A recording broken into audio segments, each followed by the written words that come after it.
Alors, je vais toucher un peu rapidement, donc on va prendre le livre de Genèse, on prend souvent le livre de Genèse chapitre 1. Genèse 1, à partir du verset 1er.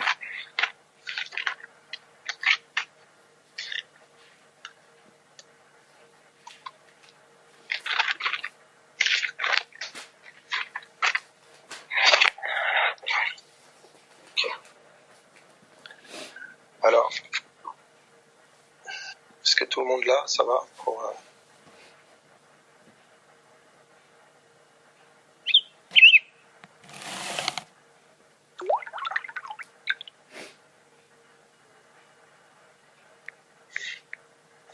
Ok, c'est bon, d'accord. Donc Genèse 1.1, on va être vraiment sur ça, pas mal. Alors, on va voir le caractère, vraiment la connexion qu'il y a entre le combat spirituel et la souffrance dans la chair.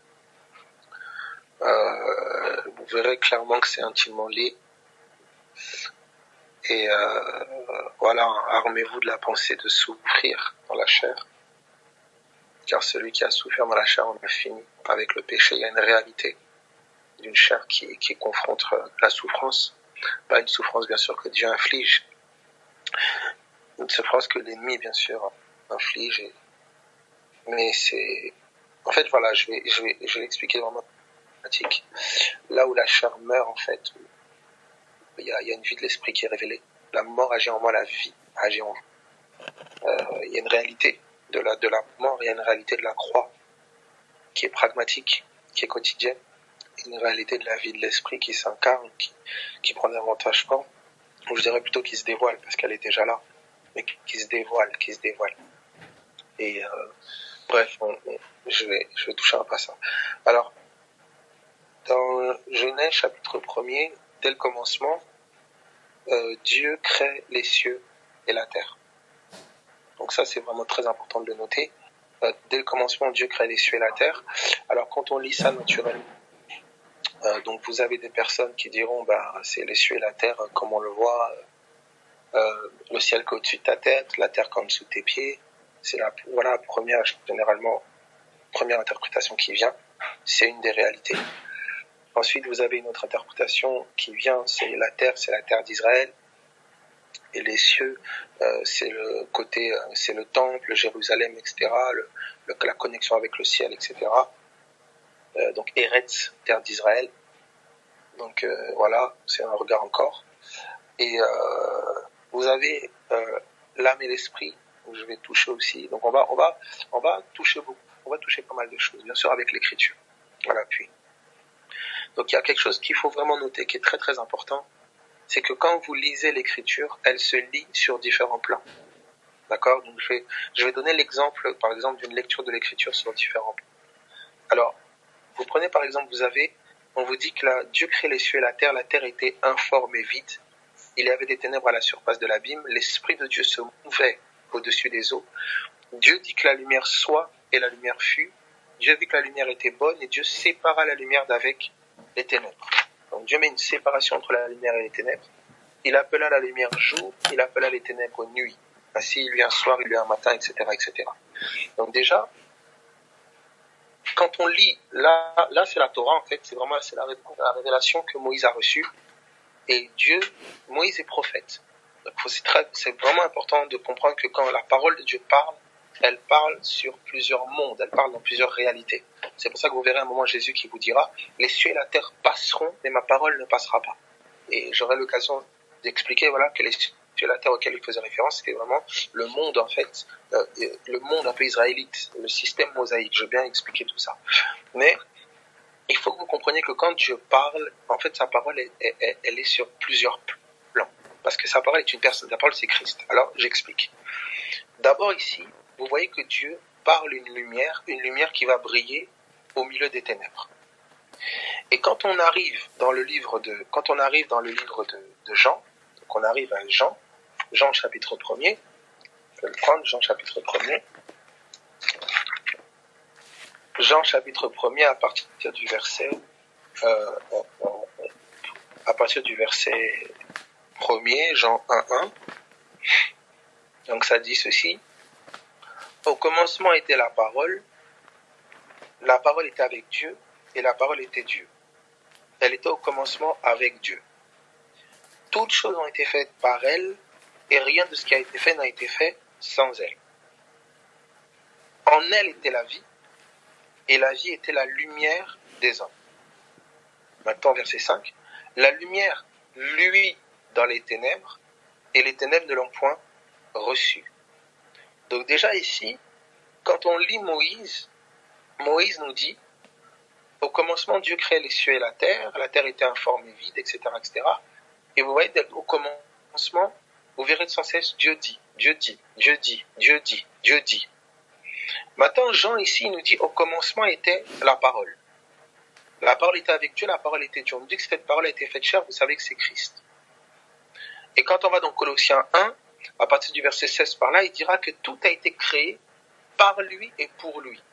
Qui est Christ? Autrement dit, la parole. Donc dès le début déjà, Dieu dit, Dieu dit, Dieu dit, Dieu dit, Dieu dit. Et on arrive ici dans Genèse au commencement.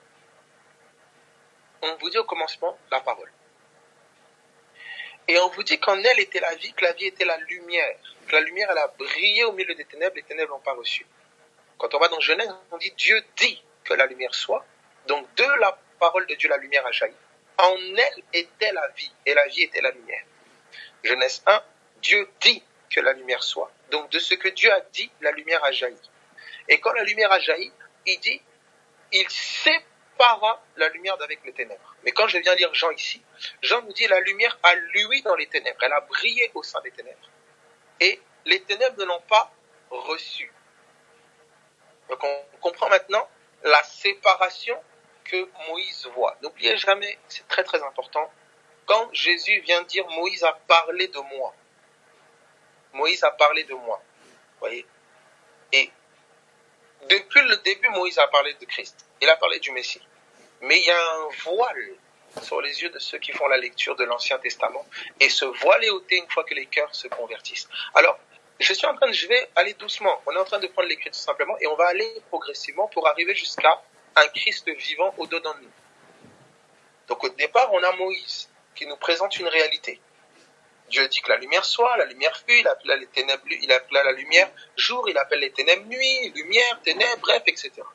Alors l'homme cartésien et logique se dit, ben voilà, c'est la création de la planète Terre.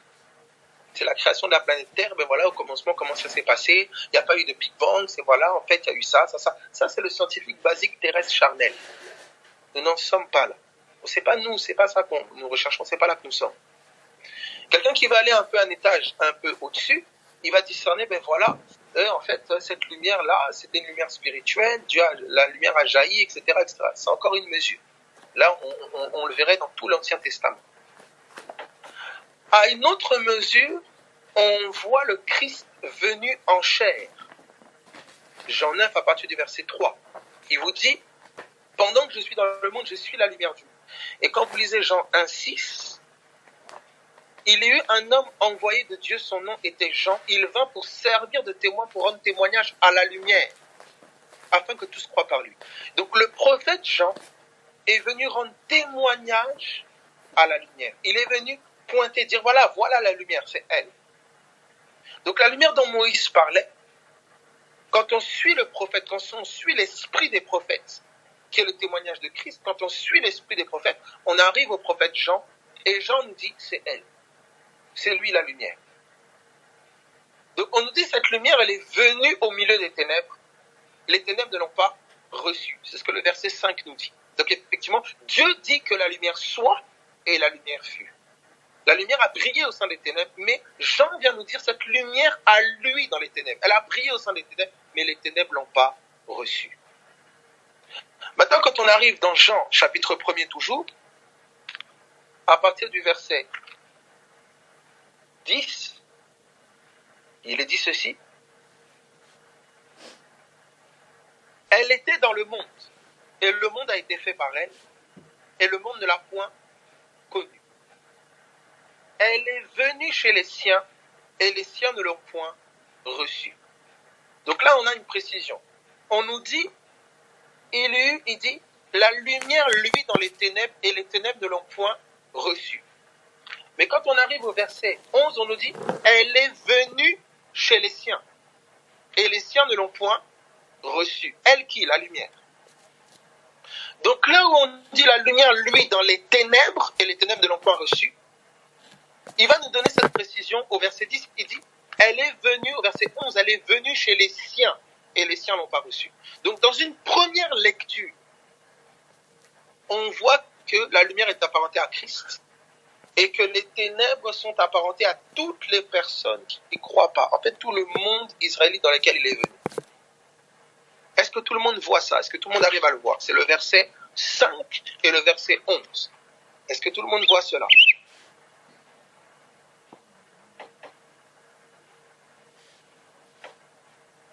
Donc la lumière a lui dans les ténèbres l'ont pas reçu.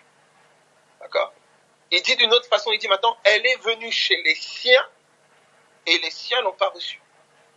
Donc les siens, ténèbres, lumière, lui.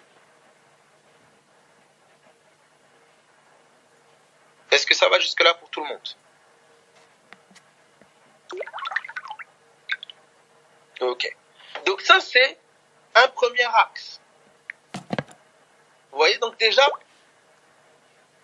on est dans Genèse.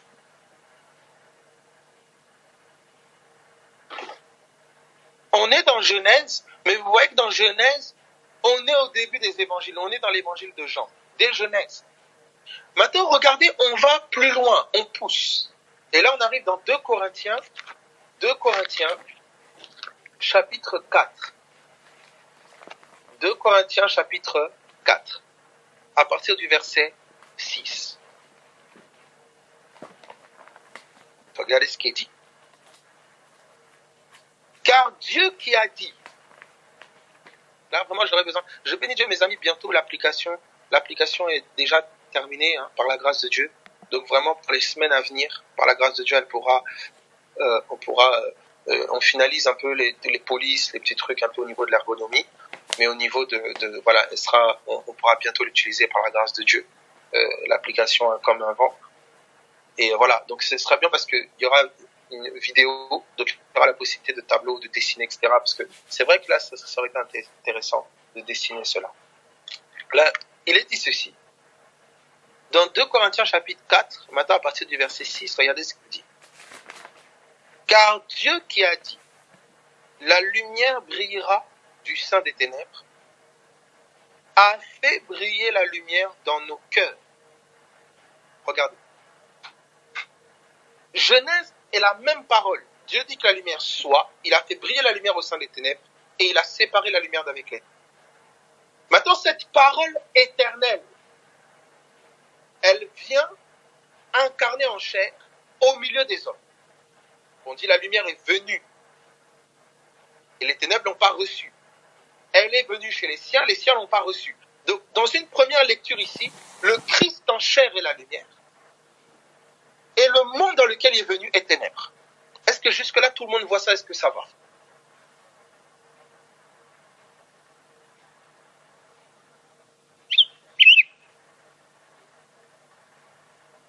Ok.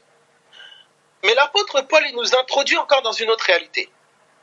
Où il nous dit, la lumière brillera du sein des ténèbres. Le Dieu qui a dit que la lumière brillera du sein des ténèbres a fait briller la lumière dans nos cœurs. Donc maintenant, c'est plus les gens et le monde au milieu duquel la lumière a brillé qui est ténèbres, mais c'est maintenant nos cœurs et maintenant un Christ en nous. Je ne sais pas si tout le monde voit cela. Au départ, on a une lumière qui est mystère. Moïse qui parle, il y a un voile. Quand Christ devient en chair, la lumière est révélée, elle est dévoilée, elle est incarnée, elle vient en chair, au milieu des ténèbres, au milieu des hommes. Mais maintenant, après la croix, cette lumière vient briller au-dedans de nous. Est-ce que tout le monde perçoit ça?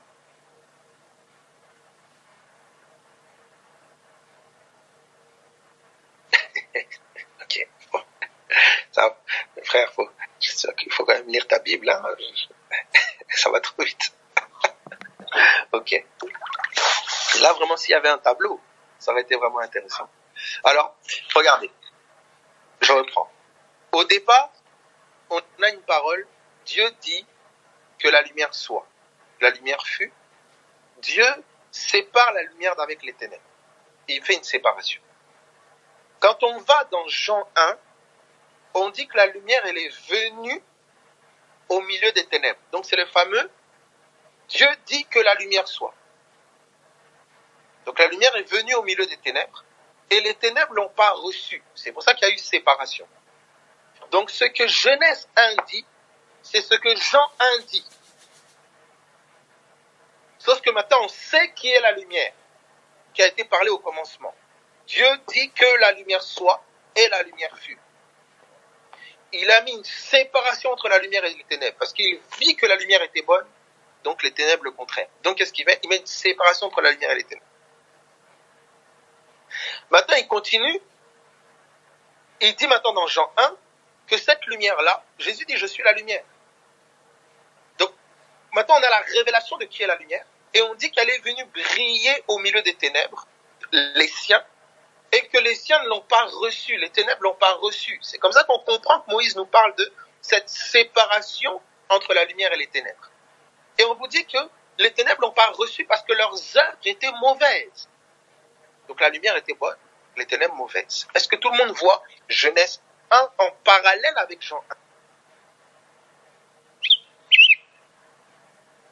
D'accord? Ça, bon, pour ceux qui ne voient pas, il faudra réécouter et relire. Hein? Ne vous en inquiétez pas, vous verrez. Maintenant, donc, dans un premier temps, regardez, la parole, elle parle dans une réalité où Jésus est la lumière et les siens, le monde, ténèbres. Donc la lumière est venue au milieu des siens, et le monde ne l'a pas reçu. Les siens ne l'ont pas reçu. Les ténèbres ne l'ont pas reçu. C'est une première lecture. Mais quand on va maintenant après la croix, qu'on lit Paul nous dit, le Dieu qui a dit que la lumière brillera au sein des ténèbres, donc il fait référence à Genèse, a fait briller la lumière dans nos cœurs. Donc maintenant, ce n'est plus la lumière homme qui vient au milieu des siens et au milieu du monde, mais c'est la lumière esprit, Christ le ressuscité, qui vient briller dans les ténèbres de nos cœurs. Vous voyez que c'est la même parole de Genèse appliquée dans deux réalités différentes. Écoute, si tu captes cette chose-là, on peut aller. Est-ce que quelqu'un voit cela? Vous comprenez? Donc, vous comprenez en quoi la parole est éternelle. En fait, c'est le monde qui prend fin. Mais la parole, elle, perdure. La réalité dans laquelle la lumière est venue briller quand Christ était en chair, le monde a été jugé. En fait, ça a été la fin, il y a eu la fin, le Jérusalem a été jugé. Les ténèbres au milieu desquelles Christ est venu briller, ça a été jugé. Mais les ténèbres de ton cœur ont besoin que maintenant Christ vienne briller dedans. Donc c'est un nouveau commencement. Au commencement, Dieu dit que la lumière soit. Ça correspond au moment où tu fais de Christ. Tu le reçois dans ton cœur, comme ta lumière. Ça veut dire que Genèse est aussi le commencement de ta vie avec Jésus. Est-ce que quelqu'un capte ça? Ça veut dire que, je vais vraiment progressif, hein? Vraiment, il faudra vraiment réécouter, relire ça. Ça veut dire que quand je lis Genèse, je lis aussi la réalité d'une création intérieure, de quelque chose qui se fait au-dedans. Et là, ça devient, mes amis, c'est extraordinaire. Est-ce que vous notez ça? En fait, Christ est venu en chair et Christ au-dedans de nous. La lumière qui brille au milieu des ténèbres, qui ne l'ont pas reçue, et la lumière qui vient briller dans les ténèbres de nos cœurs. Christ en chair, Christ en nous, le ressuscité. Regardez, pour vous montrer que cette réalité s'applique à tout. Absolument, mes amis, à tout. Quand vous voyez Adam dans le jardin, vous voyez Christ au milieu des hommes, mais vous voyez Christ dans le jardin de ton cœur. Vous notez ça? Quand vous voyez ce Adam qui doit dominer et assujettir les animaux, on vous dit que Christ a reçu l'autorité pour assujettir toute chair. Mais Paul dit, par le Christ qui est en lui, je tiens mon corps assujetti. On amène toute pensée captive à l'obéissance de Christ. Ça veut dire que, je ne sais pas si quelqu'un est en train de voir cela, s'il vous plaît. Je ne sais pas si vraiment, si tu peux capter ça, ta lecture au nom de Jésus change. En fait, lorsque tu es en train de lire la Bible, tu es en train de lire une échographie. En fait, tu es en train de lire le fonctionnement de la réalité intérieure. Mes amis, c'est pour ça, quand les gens, des grands philosophes, là, tout ça, voilà, tu commences à rentrer dans des trucs compliqués, mes amis, Christ il est le centre, il est le dévoilement, c'est sans la révélation de Jésus. Le bouquin là, c'est un livre, les paroles des prophètes. Elles se sont accomplies en telle année, c'est des paroles historiques. Mais lorsque le dévoilement vient par Jésus-Christ, on voit le caractère éternel de la parole. Et vous allez voir que c'est une réalité qui s'incarne au-dedans de toi. C'est pour ça que Paul parle du mystère caché de tout temps, Christ en nous. Christ en nous. C'est que le mystère, c'est que Dieu fait une œuvre en toi. La lumière doit briller dans ton cœur. La parole doit créer quelque chose de nouveau en toi.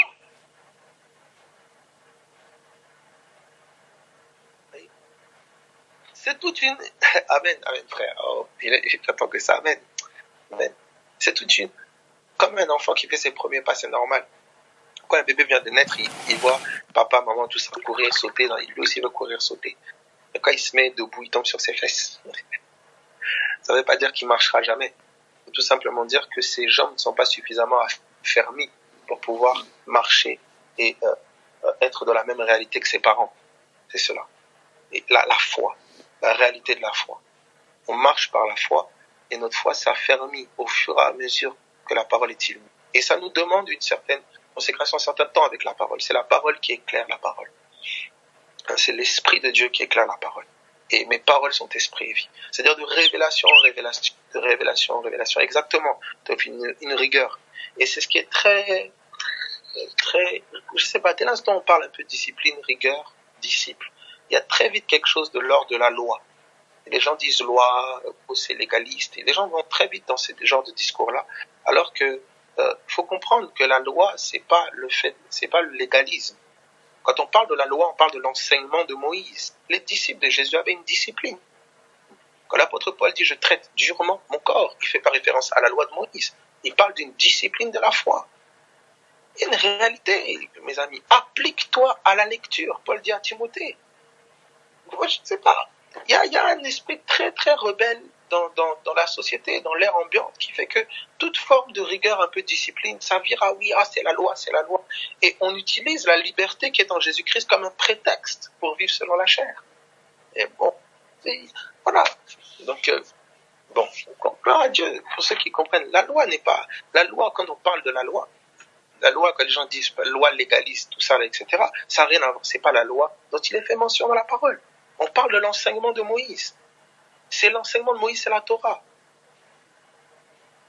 Et cette loi-là, en elle, il y a des choses, en fait, en elle, que tu dois pas retourner sous ça. Ça, celui qui est en Christ, il est mort à la loi. On est maintenant vivant à la loi de l'esprit de vie. C'est une autre loi, c'est un autre système de choses. Ancré, basé sur la foi, basé sur les promesses. C'est-à-dire, on ne fait pas les choses pour obtenir. On fait les choses parce que nous croyons que nous avons tout en lui. C'est différent, c'est une autre mentalité.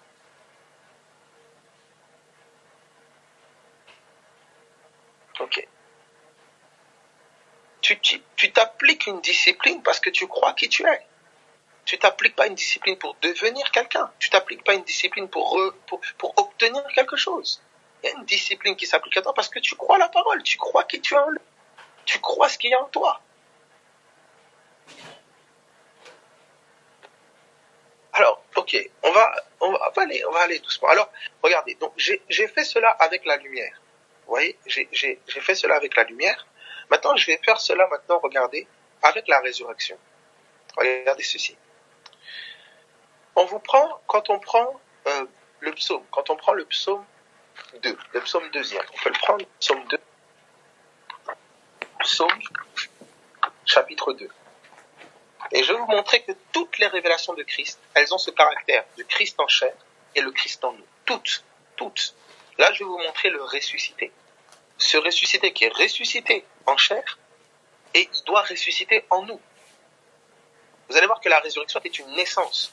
Et bien, ce Christ doit naître en nous.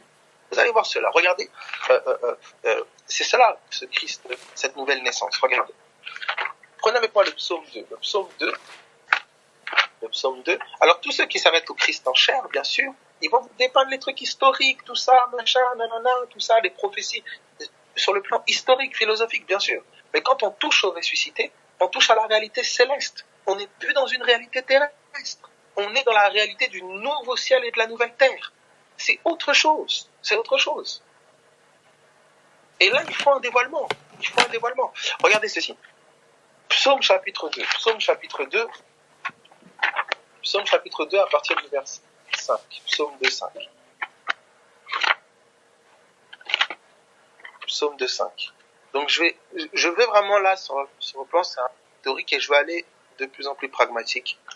Si le temps, bref. Si on peut arrêter le soleil comme Josué. Alors, psaume 2, à partir du verset...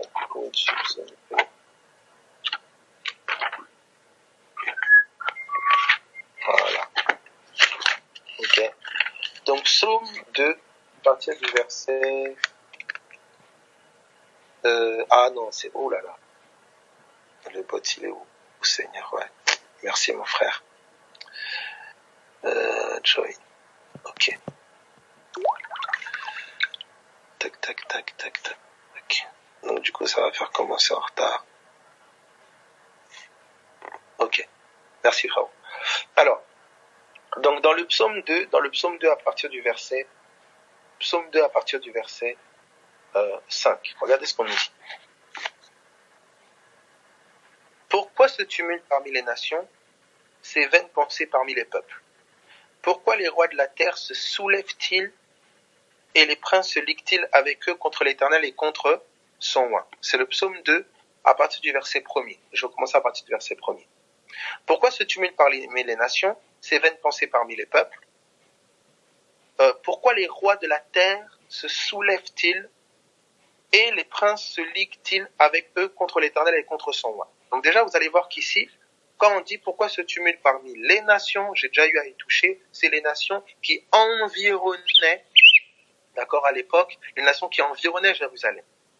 On dit, ces vaines pensées parmi les peuples, vous allez voir que ça fait référence au peuple d'Israël.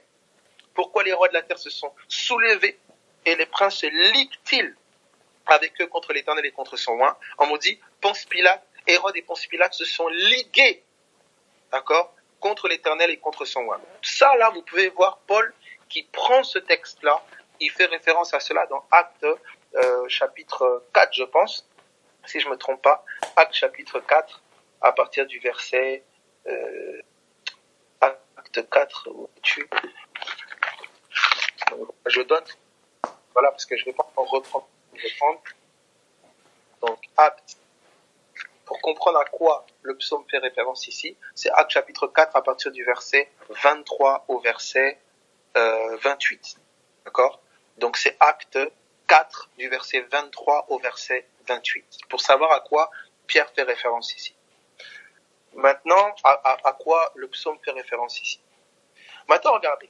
Donc on comprend que le psaume, pour ceux qui comprennent, et pour ceux qui ont déjà lu le texte, bon, pour la plupart ici, pour ceux qui n'ont pas lu le texte, vous pouvez le lire. Donc c'est Actes des Apôtres. Donc ici, le tumulte parmi les nations, c'était les nations qui environnaient. Et ces vaines pensées parmi les peuples, c'était les peuples d'Israël, et en faisant référence aux tribus, et pour les rois de la terre qui se sont ligués, les princes qui se sont ligués, etc., c'était Pilate, Hérode, etc. Maintenant, on vous dit, verset 3. Donc là, c'est quand Jésus vient en chair. Ponce Pilate, Hérode se sont ligués, donc quand Christ est venu en chair. Donc là, le psaume 2, c'est un Christ venu en chair, et on voit que les nations, les rois de la terre, tous se liguent contre lui. Donc c'est la réalité d'un Jésus qui vient en chair, et encore une fois, les ténèbres ne l'ont pas reçu. C'est la même réalité qui est témoignée, mais avec d'autres mots. C'est le prophète maintenant, c'est David dans son manteau de prophète, qui parle exactement la même chose que Moïse, mais d'une autre façon. Regardez maintenant ce qui est dit. Brisons leurs liens, délivrons-nous de leurs chaînes. Celui qui siège dans les cieux rit, le Seigneur se moque d'eux, puis il leur parle dans sa colère, il les épouvante dans sa fureur. C'est moi qui ai oint mon roi sur ma montagne sainte, je publierai le décret. L'Éternel m'a dit, tu es mon fils, je t'ai engendré aujourd'hui. Donc on nous dit, l'Éternel leur parle dans sa colère, il les épouvante dans sa fureur, il a établi son roi sur sa montagne sainte, il dit, je publierai le décret, tu es mon fils, je t'ai engendré aujourd'hui. Quand est-ce que l'Éternel a parlé à Ponce Pilate, a parlé à Hérode, a parlé aux nations? Quand est-ce qu'est arrivé? Quand est-ce que sa colère s'est manifestée? Eh bien, regardez quand vous suivez juste au verset 7 où il dit, je publierai le décret. L'Éternel m'a dit, tu es mon fils, je t'ai engendré aujourd'hui. Donc, juste avant qu'il l'engendre. Eh bien, regardez maintenant acte 13. Acte 13. Donc, ça veut dire que, quand il dit le tumulte parmi les nations, les rois de la terre se sont ligués contre l'Éternel et contre son oint, mais son oint n'était pas encore né. Écoutez très attentivement s'il vous plaît, suivez bien l'ordre de la chose. Mais c'est bizarre, comment son oint n'était pas encore né? Mais regardez ce qu'on nous dit dans Acte 13. Acte 13, à partir du verset 32. Acte 13, à partir du verset 32.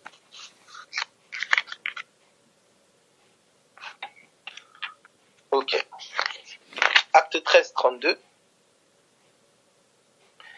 Et nous vous annonçons cette bonne nouvelle que la promesse faite à nos pères, Dieu l'a accomplie pour nous, leurs enfants, en ressuscitant Jésus, selon ce qui est écrit dans le psaume 2e. Tu es mon fils, je t'ai engendré aujourd'hui. Donc quand il dit tu es mon fils, je t'ai engendré aujourd'hui, il faisait référence à la résurrection. C'est ça, verset 33. Dieu l'a accompli pour nous, leurs enfants, en ressuscitant Jésus. Selon ce qui est écrit dans le psaume 2e, tu es mon fils, je t'ai engendré aujourd'hui. Donc la résurrection était une naissance. C'est comme ça qu'on comprend que quand Christ vient en chair, d'accord, il y a le tumulte parmi les nations, Ponce Pilate et Hérode se sont ligués contre lui, il est crucifié. La colère de Dieu est manifestée pour ramener Jésus d'entre les morts. C'est ainsi qu'il dit, je publierai le décret, tu es mon fils, je t'ai engendré aujourd'hui. Donc on a dans le psaume 2 la mort et la résurrection. On a le Christ en chair et le ressuscité. Est-ce que tout le monde a vu ça? Tout le monde. Si tu ne vois pas, ça va aller. Hein. Seulement relire, te familiariser avec la parole. Est-ce que tout le monde voit ça?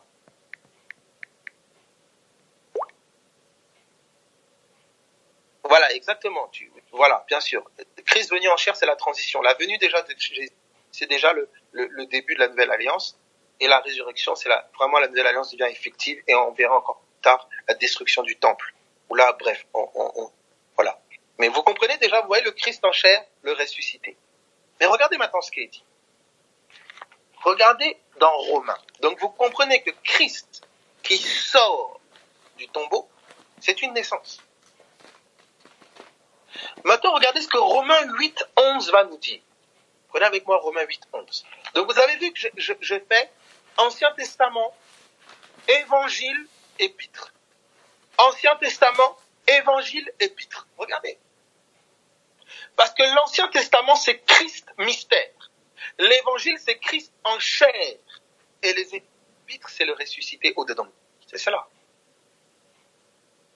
Regardez Romains 8, 11. Romains 8, 11. Romains 8, 11. Prenons ensemble. Regardez ce qui est dit. Donc, vous vous souvenez de la lumière. Ancien Testament, Genèse, lumière. Évangile, la lumière est venue au milieu des ténèbres, les ténèbres n'ont pas reçu, c'est les siens. Épître, la lumière a brillé au-dedans de nous. Pareil, la résurrection, Ancien Testament, résurrection, voilée. La résurrection, il est ressuscité, les évangiles, il est ressuscité. Du tombeau, il sort. épître, regardez maintenant Romains 8, 11. Qu'est-ce qu'on nous dit? Donc vous voyez comment il y a un Christ mystère qui est progressivement venu en chair pour venir se former au-dedans de nous. C'est ça. Donc regardez ce qui est dit dans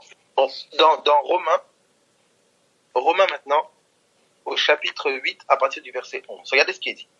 Et si l'esprit de celui qui a ressuscité Jésus d'entre les morts habite en vous, celui qui a ressuscité Christ d'entre les morts rendra aussi la vie à vos corps mortels. Donc le même esprit qui a ramené Christ, l'esprit de celui qui a ramené Christ d'entre les morts, qui l'a ressuscité, on te dit que cet esprit va communiquer cette vie de résurrection à ton corps mortel. Ça veut dire que l'esprit a sorti Christ du tombeau. Il a sorti la vie de l'esprit du tombeau. Maintenant, il sort la vie de l'esprit du tombeau qui est ton corps. Est-ce que quelqu'un comprend quelque chose que je suis en train de dire là? Oh Jésus.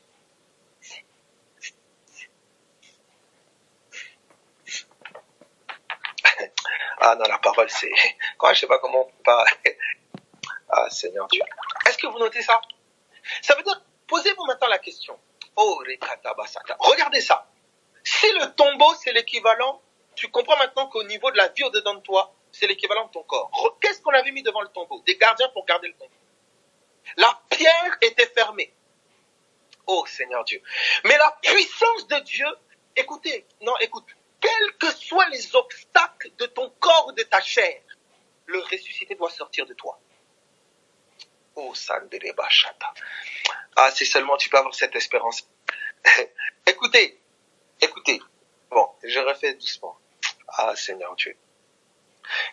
Quels que soient les gardiens de l'immoralité, les gardiens de l'alcoolisme, les gardiens de la drogue, quels que soient les gardiens qui gardent le tombeau fermé, la puissance de la résurrection doit sortir le ressuscité du dedans de toi. Le Fils doit sortir. Et c'est pas avec une aide humaine. Personne n'a... Oh, écoute ça. Agrippe-toi seulement à la promesse. Regardez ceci.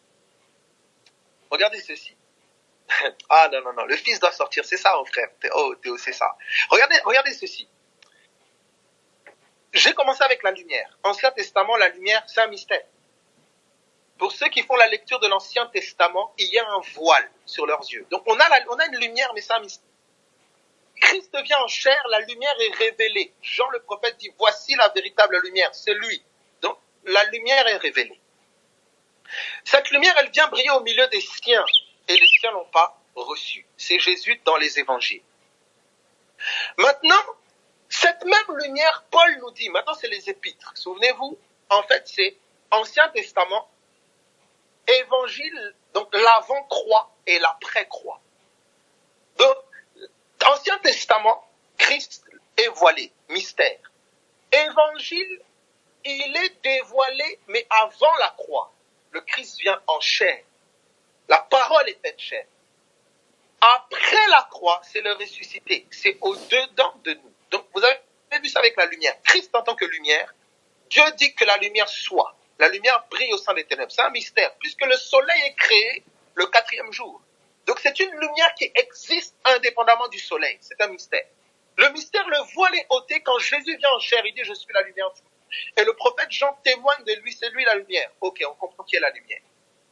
Maintenant, les ténèbres, il dit, il est venu au milieu des ténèbres, les ténèbres l'ont pas reçu. Donc c'est cette lumière, c'est ce Jésus qui est venu au milieu des siens, et les siens ne l'ont pas reçu.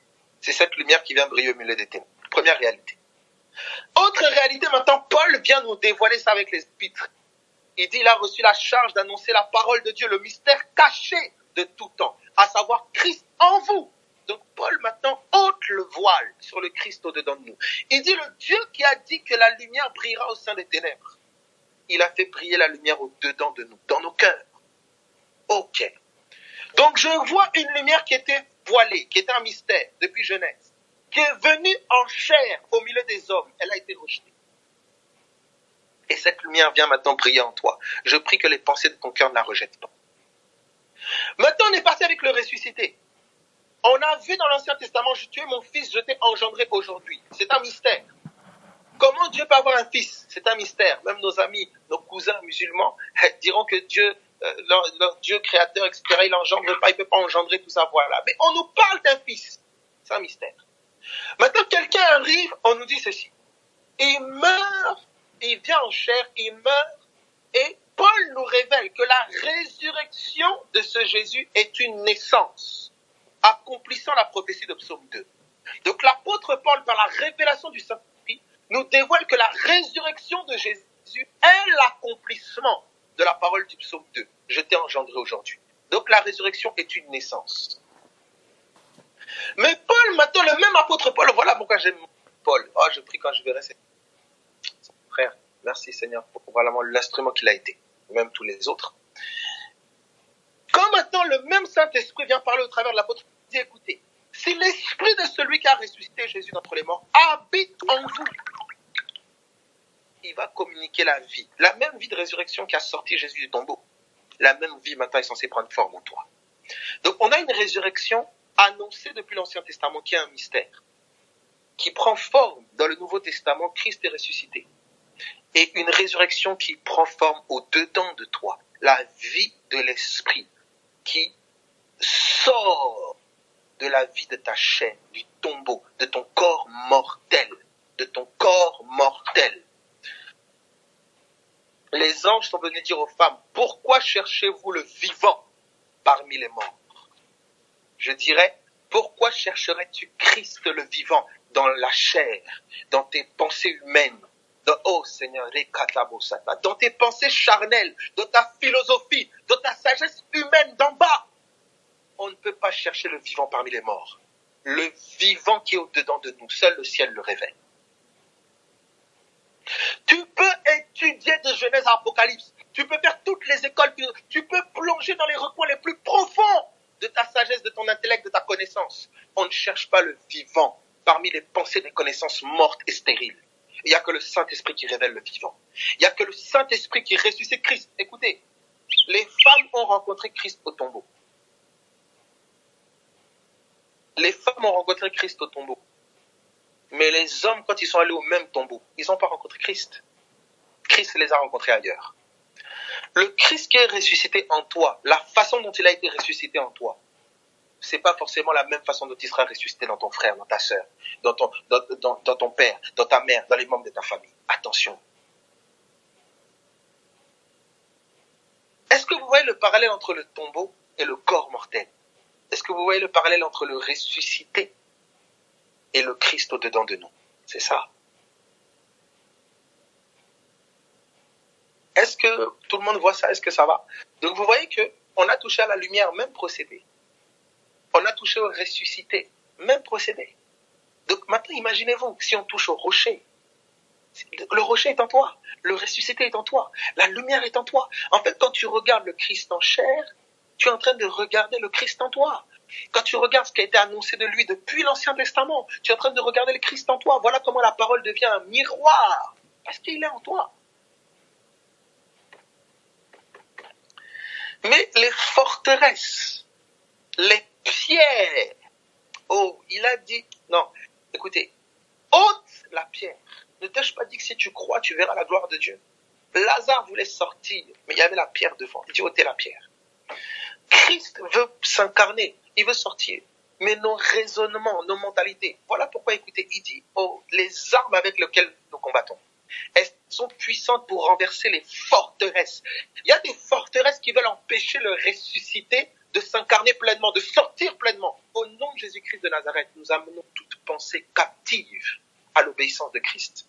Quels que soient les gardiens qui sont placés devant le dos, quelles que soient les luttes que tu as dans la chair, quels que soient les symptômes, quels que soient les géants, quels que soient les raisonnements, les logiques, les doctrines, quoi que ce soit qui soit forteresse dans ton âme, au nom de Jésus-Christ de Nazareth, le ressuscité, par l'esprit de celui qui a resté Christ entre les morts habite en toi.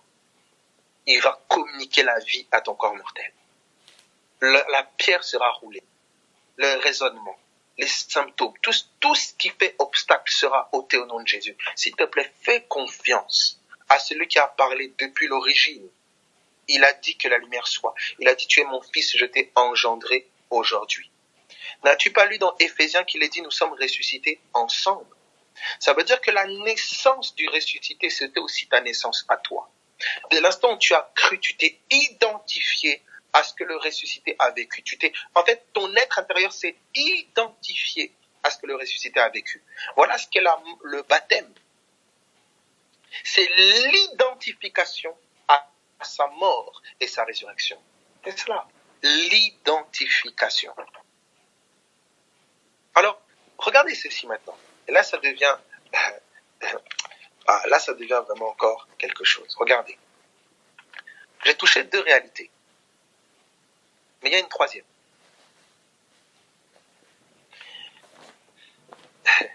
Il y a le Christ qui est mystère, Ancien Testament.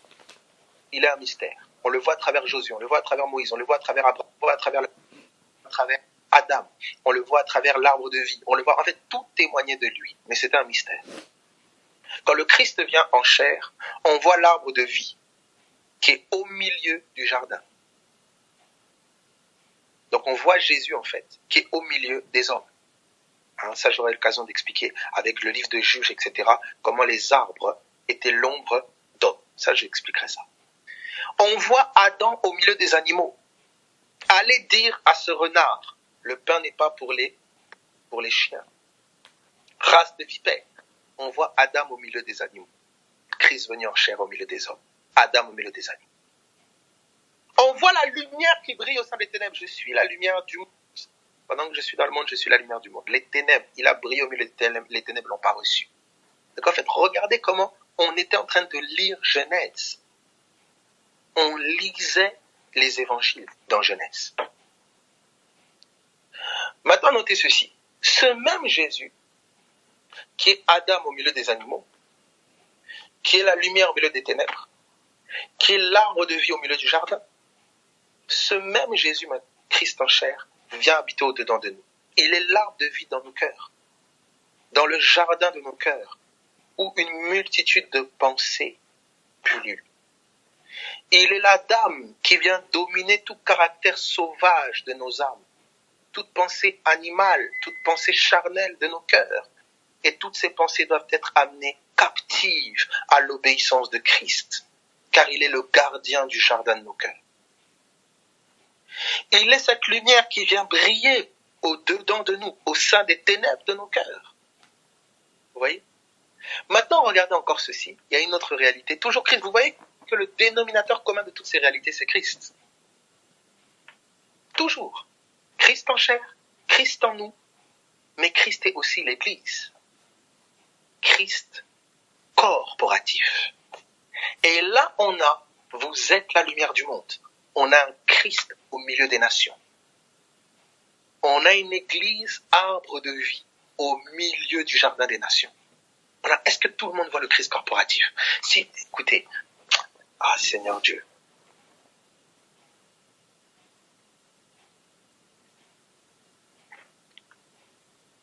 Est-ce que vous notez ça? Regardez dès l'instant où nous touchons à Jésus, dans quelle réalité merveilleuse nous entrons. Alors, vous comprenez que s'il y a Christ, il y a Antichrist. Quand Christ vient au milieu des pharisiens, il y a des races de vipères. Au milieu des hommes, il y a des races de vipères. Il y a des animaux de toutes sortes. Il y a des chiens, il y a des serpents, il y a des renards. Et qui vont tous s'allier pour le crucifier. Mais l'Esprit de Dieu le ressuscite. Quand la parole de Dieu vient comme lumière dans ton cœur, les ténèbres de ton cœur, les pensées serpentards, les pensées chiens, les pensées animales, les pensées serpents vont lutter contre cette parole. Vont résister à cette parole. Vont vouloir la mettre dehors. Mais béni soit Dieu. Quel que soit le trou dans lequel tes pensées peuvent enterrer la parole, l'Esprit de Dieu doit ressusciter, car c'est une semence incorruptible. Christ doit ressusciter en toi. Et Paul disait, je ressens les douleurs de l'enfantement jusqu'à ce que Christ soit formé en moi. Pourquoi ce tumulte parmi les nations? Pourquoi ce tumulte parmi tes pensées? Les rois de la terre se sont ligués contre l'Éternel et contre son roi. Toutes ces pensées, tous ces raisonnements se dressent contre l'Éternel et contre Christ en toi. Est-ce que tout le monde est en train de voir cela? Donc en fait, quand tu es en train de lire du coup l'Ancien Testament, tu es en train de lire la réalité du dedans. Et tu es en train de lire la réalité d'un Christ corporatif au milieu des nations. Dites-moi comment une parole ne peut pas être aussi actuelle. Écoutez, il n'y a pas 15 livres qui fait ça. Non.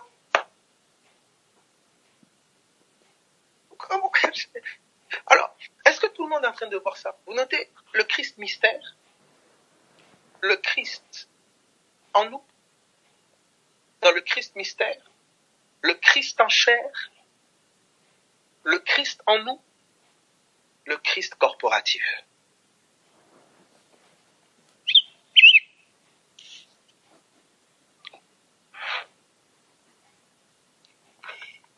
Est-ce que ça va? Alors, qu'est-ce qui se passe?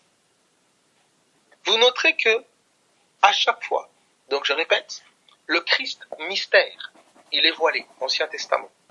C'est un mystère. Le Christ venu en chair, au milieu du monde mosaïque, du monde d'Israël. Le Christ au-dedans de nous.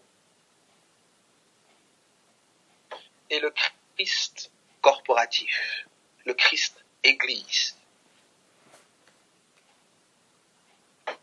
Le Christ des nations. Alors, notez ceci. Oh Seigneur Dieu. Ça va pour tout le monde? Je peux...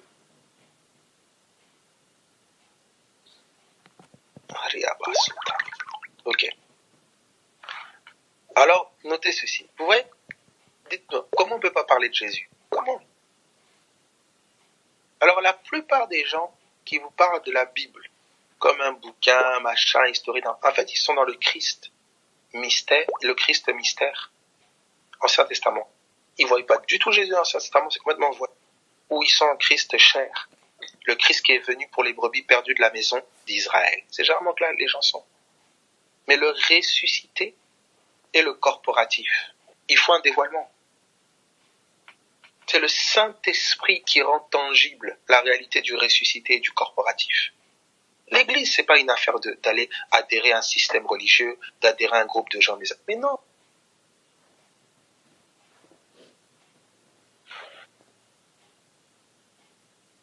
Oui. Alors, bref, on va aller doucement. Alors, regardez ceci. Quand je vais maintenant, regardez attentivement s'il vous plaît.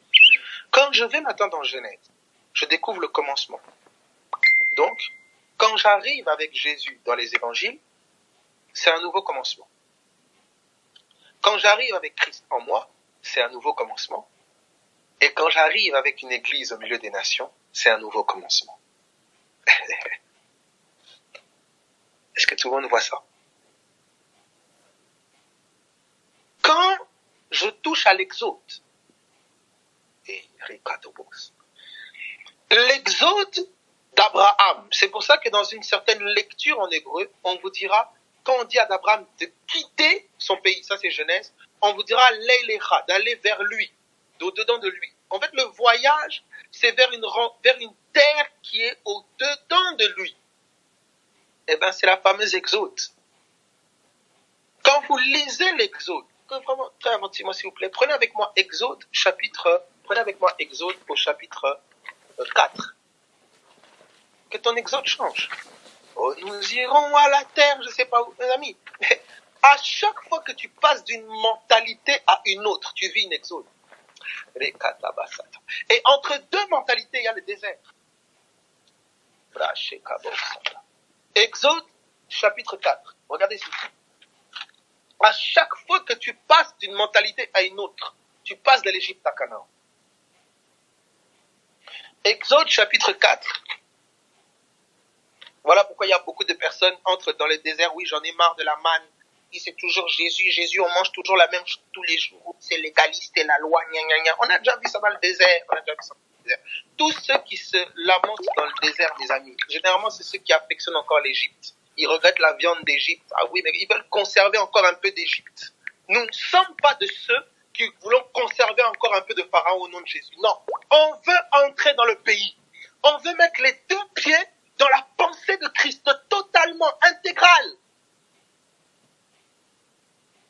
On a laissé l'Égypte dans les eaux. Vous comprenez? Vous allez comprendre pourquoi, comment Paul vous révèle que le baptême, que la traversée de l'eau, c'était apparenté au baptême d'eau. C'est tout ton Égypte a été englouti dans les eaux. Ton passé, ton vieil homme.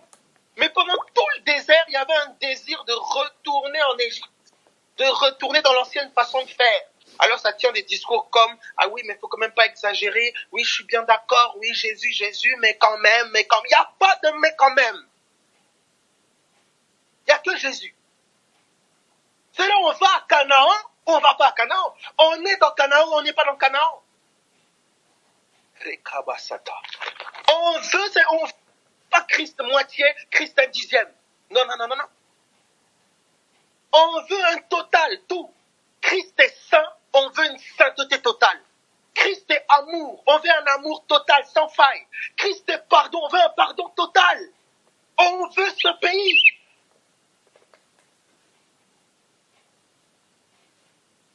Oh non, on a la viande, on mange de la manne tous les jours, Mais c'est ça, c'est la même chose. On mange de la manne tous les jours, la manne tous Jésus tous les jours, Jésus. Oui, nous on veut la manne. On a les mêmes vêtements. Pendant 40 ans, vous avez marché dans le désert avec les mêmes vêtements. Gloire à Dieu, on veut garder le même vêtement de justice.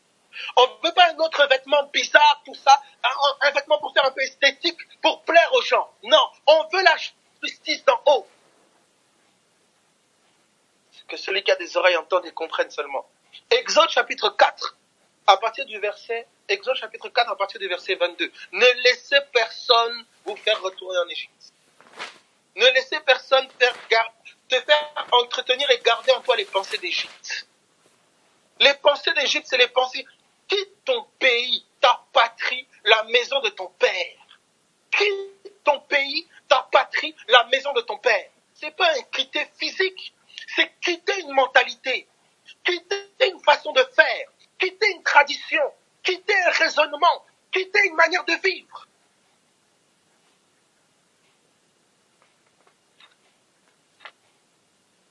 Chez moi, c'était des alcooliques. Oh non, mais quand même, on peut se permettre. Écoute, si c'est en Égypte, c'était les alcooliques. Quitte l'alcool au nom de Jésus-Christ de Nazareth. Et tu vas voir aussi que le quitter là, c'est la résurrection. Regardez ce qui est dit. Regardez ce qui est dit, verset 22. Regardez. Quand Christ ressuscite, il ne ressuscite pas avec un petit morceau de whisky encore attaché au pied. Non, que le whisky reste dans le tombeau au nom de Jésus. Si dans ton Égypte, c'était la violence, la haine, que la violence, la haine reste dans les eaux, que ça reste dans le tombeau. Oh non, de temps en temps, la sainte colère de Dieu, arrête. Si dans ton Égypte, c'était le sentimentalisme, la susceptibilité, on te dit à peine quelque chose, oh non, il n'y a pas d'amour, que cette susceptibilité reste dans le tombeau. N'accepte pas de tolérer en toi ce que Christ ne tolère pas. Je vais vous montrer tout à l'heure, quand Paul dit « je traite durement mon corps », je vais vous montrer que Paul fait le parallèle entre le fait de traiter durement son âme et le combat spirituel. En étant ferme avec ta chair, avec l'Égypte, tu es ferme avec Pharaon. À chaque fois que tu tolères un peu d'Égypte, tu tolères Pharaon. Et là où l'Esprit te dit, crucifie tout ce qui est terrestre en toi, tout ce qui est de l'Égypte, ne le conserve pas, c'est un poison. Alors les gens trouvent des excuses et des explications de toutes sortes. Des raisons de dire non, rebeller, de machin, non, mais c'est trop ceci, c'est trop cela. Écoute bien, attentivement, si l'Esprit de vérité parle la vérité sur ton chemin avec Jésus-Christ, tu te rendras compte que l'Égypte là, qui est conservée dans ton âme ou dans ta vie, causera des pièges demain.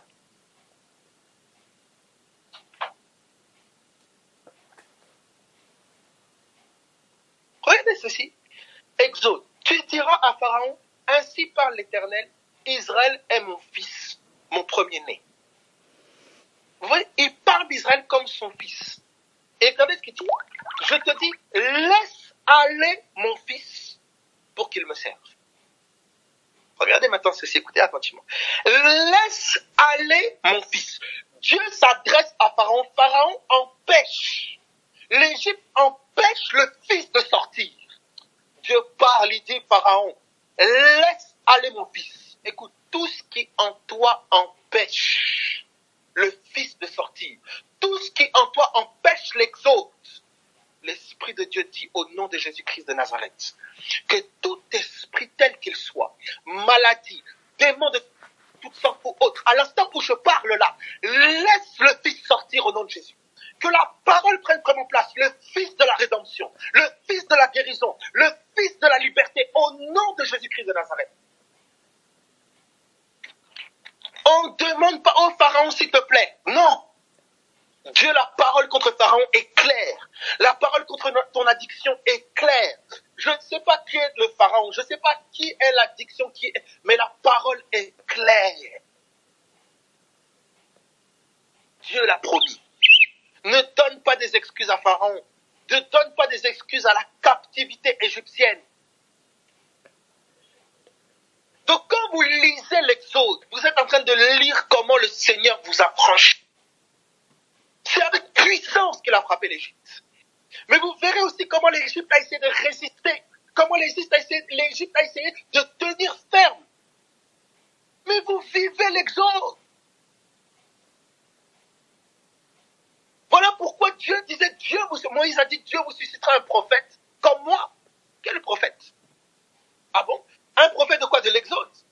Mais qui est ce prophète? Mais Christ est le prophète de l'Exode. Il a été le prophète de l'Exode du monde mosaïque. Mais s'il est toujours le prophète de l'Exode, il est le prophète de l'Exode, de la réalité qui est en toi, de la captivité qui est en toi, de l'addiction qui est en toi, de la maladie qui est en toi. Christ est le même, hier, aujourd'hui et éternellement. Christ est le même, hier, depuis toute éternité. En chair quand il est venu. En toi, il est le même. Et au milieu des nations, il demeure le même.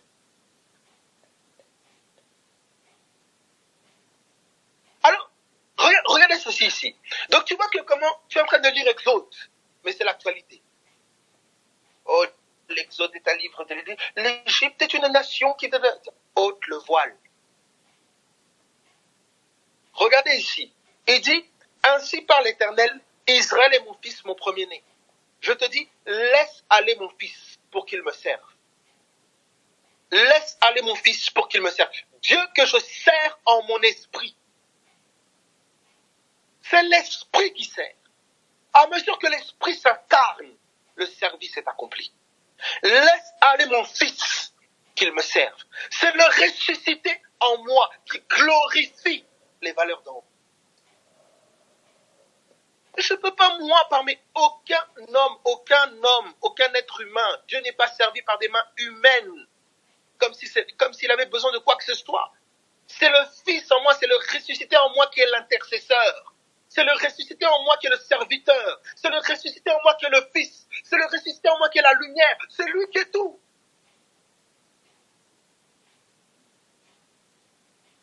Alors, regardez ce qu'il dit ici. Donc vous avez vu que Genèse, la lumière, il y a la Genèse, Christ venu en chair. Il y a la Genèse, Christ en toi. Il y a la Genèse, Christ au milieu des nations. L'Exode, il y a l'Exode du Fils sorti de l'Égypte. Mystère. Comment il appelle Israël mon fils? Et il sort de l'Égypte. Et puis quand il sort de l'Égypte, il passe dans la mer et dans la nuée. Mais qu'est-ce que Paul nous dit?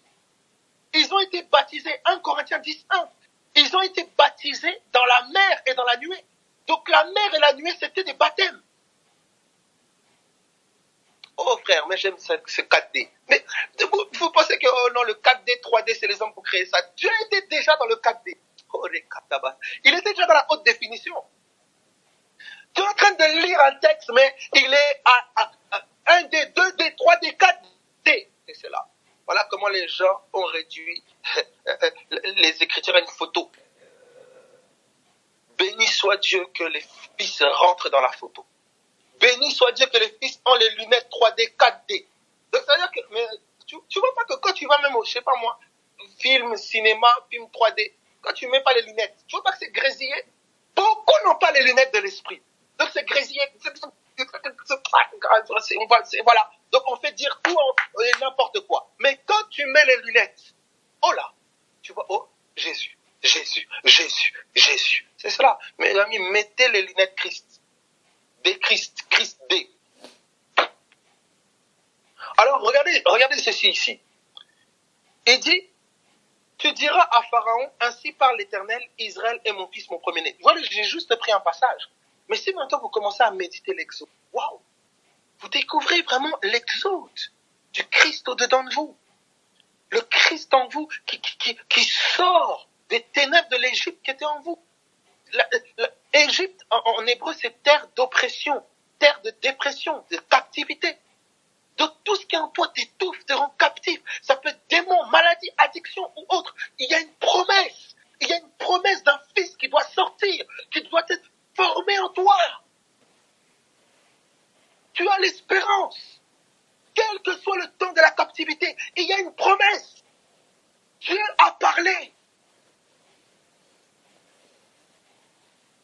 Alors, regardez ce qu'il dit. Il dit, laisse aller mon fils. Donc déjà, il y a l'exode mystère.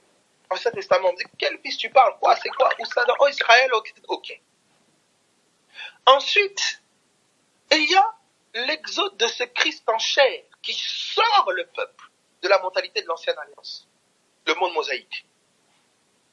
Il y a ce Christ maintenant qui du dedans de toi sort. Il te sort de l'Égypte de ta mentalité charnelle. Il te sort de l'Égypte des traditions de tes pères. Il nous a rachetés de la vaine manière de vivre héritée de nos pères. On sort de là. Et il y a bien sûr l'Église. Oh, les katabasata. Une Église qui sort du milieu des nations. Ecclésia, appelée hors d'eux. Une nation qui sort du milieu des nations. Une nation que Dieu se fait. Qui n'a un seul fondement, un seul président, un seul socle. Christ. Regardez toujours, vous voyez un peu 4D. Ça, je peux même dire 4D parce qu'il y a peut-être 5, 6, 7, je vais me limiter seulement à Christ D. Est-ce qu'on a connu le mystère de Christ? Est-ce qu'on a connu le mystère du ressuscité? Est-ce que ça ressemble au petit Jésus de la crèche? Il est le mystère le plus grand que l'univers ait jamais connu. Le plus grand. Le mystère caché de tout temps et à toutes les générations. Annoncé depuis les temps anciens. Attendu de tous les cœurs et de toute l'humanité. Mais voilé et caché si celui-ci n'est pas révélé, dévoilé. Au cœur qui cherche ça. Dès le premier jour où tu as cherché à comprendre, pas seulement à comprendre, ce serait orgueilleux, mais que tu t'es humilié. C'est-à-dire que tu as reconnu que tu étais incapable de comprendre par toi-même. La parole est venue. Mes amis, ah oui, Théo, là c'est terrible, c'est terrible. Confusion, c'est terrible. Alors, regardez ici.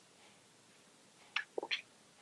Donc vous avez vu l'Exode, donc vous avez vu toujours le même témoignage. On a Genèse, on est allé avec la lumière. On a Genèse, on est allé avec, le psaume, on est allé avec la résurrection. On a l'Exode, on est allé avec la sortie d'Égypte. Vous voyez? Je peux vous prendre la pierre vivante, la pierre angulaire. Vous montrer qu'il y a la pierre de Jérusalem, le temple de Jérusalem, bâti par Salomon. Il y a le temple Christ, quand il vient en chair, il dit détruisez ce temple, je le rebâtirai en 3 jours. Il voulait parler de son corps. Le Christ en chair était un temple. Il y a le ressuscité. Vous êtes le temple de Dieu. Notre corps, son demeure, son temple. Et il y a l'Église. Édifiez-vous comme des pierres vivantes pour former une maison spirituelle. Pareil. Est-ce que tout le monde voit le Christ D? Tout le monde voit. C'est vrai, quand tu es en train de lire, tu lis Christ en chair, tu lis Christ en toi, tu lis Christ au milieu des nations. En fait, tu es en train, écoute, oh non, la parole inspirée, mais touche à toutes les réalités.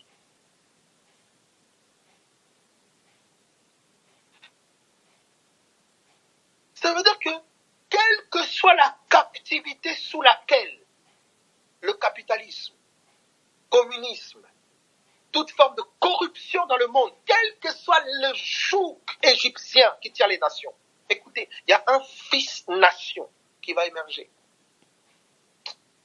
Mes amis, il sera vu et contemplé. Écoutez, il va émerger, il est en train d'émerger. Vous verrez cela. Quelle que soit l'Égypte maintenant à ton échelle individuelle, quelle que soit l'oppression et l'Égypte, le pharaon de ton âme, ça peut être un démon, ça peut être une maladie, ça peut être une addiction, ça peut être une habitude, ça peut être des peurs, quelle que soit la captivité égyptienne. Il y a un Christ en toi qui est l'espérance de la gloire. Il y a Christ en toi. Christ en toi. Il est en toi. Il est en toi. Rekabasata. Il est en toi. Il est en toi. Quand Christ est venu en chair, quand il est rentré dans le tombeau, il n'est pas allé dans le tombeau. Écoutez, là où il paraissait perdre, quand Paul vous fait la relecture de l'œuvre de la croix, il dit à la croix, il a cloué les actes dont les ordonnances nous coûtent. Ça veut dire que quand on lisait la croix d'une perspective céleste, c'était une victoire. Oh. Quand tu as une lecture charnelle de ta vie, là où c'est victoire qui est en train de prendre forme, tu vas appeler ça défaite. Tu vas appeler ça, non, j'ai encore fait ça, oh, j'ai encore ceci, j'ai encore cela. Mais il y a quelque chose en toi qui tient toujours debout. Il y a quelque chose en toi qui tient ferme. Il y a une victoire devant toi. Tu vois pas. Pierre, il dit à Dieu ne plaise que tu meurs pas. Non, faut pas que tu meurs. Mais par la mort, il a vaincu la mort. Je prie que tu aies la lecture du ciel pour que tu comprennes que là où Satan paraît gagner, sa défaite est sur le point d'être révélée. Crois en ton Seigneur. Fais confiance à Jésus. Même lorsque tu as l'impression de rétrograder, il fait l'erreur de te faire... Écoute, là où le péché a abondé, la grâce a surabondé. Ça veut dire qu'il ne te conduit que vers le dévoilement de la grâce.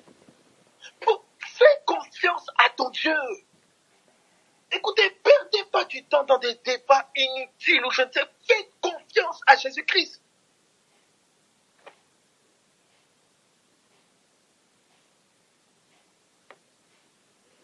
Mes amis, faites confiance à Jésus-Christ. Pourquoi? Parce que la confiance de ce Christ qui est en toi est en train aussi de dévoiler le Christ corporatif que les nations attendent. Écoutez, c'est pas un homme qui peut aller sauver les nations. Faut aller. Et on pense qu'une onction individuelle. Oh, je suis l'homme, Dieu m'a appelé, j'ai une onction spéciale. Mes amis, l'onction mondiale pour les nations, c'est une onction corporative. C'est le Christ corps. Je peux pas aller sans toi. Tu peux pas aller sans moi. C'est le Christ corps. Or, le Christ corps est dévoilé à la mesure que le Christ cœur prend forme.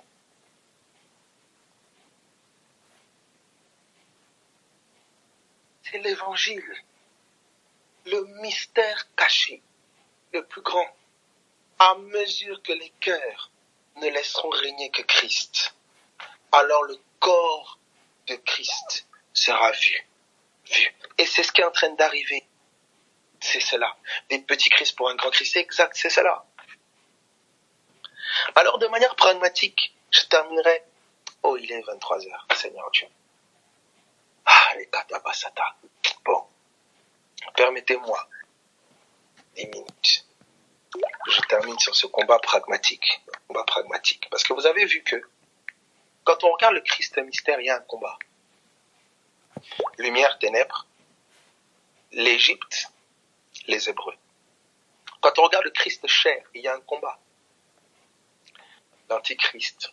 Les nations se liguent contre l'Éternel et contre son loin, etc. Il est persécuté, on veut le tuer. Il y a un combat. Quand on regarde le Christ au-dedans de nous, il y a un combat. Et c'est là que je veux toucher. Le Christ au-dedans de nous, il y a un combat. Il y a un combat, mes amis. Les pensées, les convoitises qui font la guerre à l'âme, le siège, le terrain du combat, c'est ton âme. Il y a un combat. Ça veut dire que tu peux pas avoir accepté Christ sans comprendre que celui qui est en toi, il est chef des armées. Tu peux pas. C'est une pensée qui est persécutrice, abus. Tu vois, non, oh Seigneur, où ça, tu m'as abandonné. Non, écoute, tu es un guerrier. Tu es un soldat. Tu es une soldate. Je sais pas moi. Tu es une guerrière. La guerre, c'est méchant. L'ennemi en face, il est cruel. Il est méchant. Il est sans pitié. Il va t'attaquer quand tu es faible. Il va venir la nuit, le jour. Tu dors pas, il s'en... C'est la guerre. Il est têtu. Il harcèle. Il rôde. Il est vicieux. Mais béni soit Dieu en Jésus-Christ. Parce que tu es dangereux en Christ. Tu es dangereux. S'il fait l'erreur de te garder éveillé, il lève une intercesseuse. S'il fait l'erreur de te garder, je sais pas, écoute.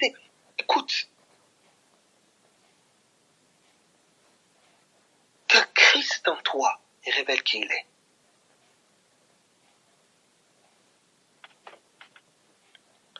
Vous voyez, cette guerre-là, regardez maintenant ce qui est dit. Vous vous souvenez d'abord 2 Corinthiens. Prenez avec moi 2 Corinthiens. 2 Corinthiens. Prenez avec moi Éphésiens, s'il vous plaît, 5. Regardez encore un aspect du combat. Éphésiens. Et vous voyez, c'est parce que là, très pragmatique.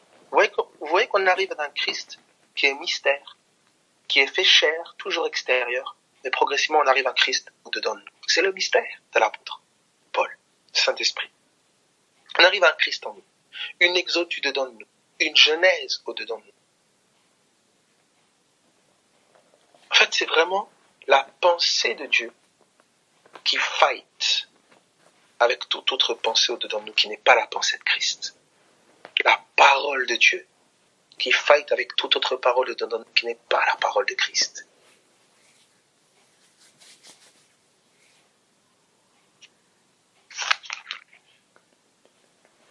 Alors, regardez Éphésiens. Vous voyez que bien sûr, quand vous touchez, vous comprenez ça. Donc quand vous touchez tertiel, on entre dans une réalité magnifique. Parce que on touche à un tertiel avec le Christ voilé de réalité. On touche encore à un tertiel quand Christ vient en chair. Il dit, je suis venu d'en haut, je suis venu du ciel. On touche à un tertiel quand le trône de Dieu est dans ton cœur. Moi et mon Père, nous ferons notre demeure chez lui, en toi. C'est-à-dire, il y a un ciel au-dedans de toi. En fait, vous allez voir que je touche à l'esprit et à l'âme. Que ta volonté soit faite sur la terre comme au ciel. Que ta volonté soit incarnée dans l'âme comme elle l'est dans l'esprit. On va aller doucement. Regardez ceci. Que ton règne vienne. Que le règne de l'esprit s'établisse dans mon âme. Éphésiens 4, regardez ceci. Éphésiens chapitre 5. Éphésiens chapitre 6, pardon. Éphésiens chapitre 6, à partir du verset 11. Éphésiens 6, 11. Vous voyez, pour ce cas, vous pouvez procéder avec un tableau, je ne sais pas, c'est pour ça vraiment je rends grâce à Dieu quand il y aura la possibilité de ces 4. Voilà. Donc vous voyez le Christ mystère au Ancien Testament. Le Christ venu en chair. Le Christ au-dedans de nous. Le Christ corporatif. Vous voyez, il y a vraiment une mission, il y a un schéma. C'est quand vous touchez à l'un des Christ, en fait c'est le même. Hier, aujourd'hui, c'est le même. Mais il est passé d'un mystère caché à un mystère révélé au-dedans de nous et au milieu des hommes. Donc en fait, votre lecture de tous les mondes doit être christocentrique. Il est le dévoilement de toutes les réalités. C'est par lui et en lui que tout est compris. Hors de lui, vous ferez des théories, vous philosopherez. C'est une sagesse une sagesse terrestre d'en bas. Si avec leur sagesse, ils avaient connu le Seigneur de gloire, là on parle Christ en chair, Si avec leur sagesse, ils avaient connu Dieu, ils n'auraient pas crucifié le Christ, parce qu'il était la sagesse. Si vraiment tu avais connu Dieu, tes philosophies et tes raisonnements ne mépriseraient pas la parole de Dieu. Un homme véritablement sage honore la parole de Dieu. Mes amis, nous crucifions souvent la parole au-dedans de nous. On la méprise. Et souvent on regarde, quand Christ est venu en chair, on dit comment ils ont pu faire ça, on regarde la passion du Christ, on pleure. Mais Jacques pose la question, mais ne sentez-vous pas, sentez votre misère. Va pas pleurer sur la passion du Christ seulement d'il y a 2000 ans, pleure sur la passion du Christ d'aujourd'hui. Parce que le même Christ passionné, c'est le même Christ qui est en toi.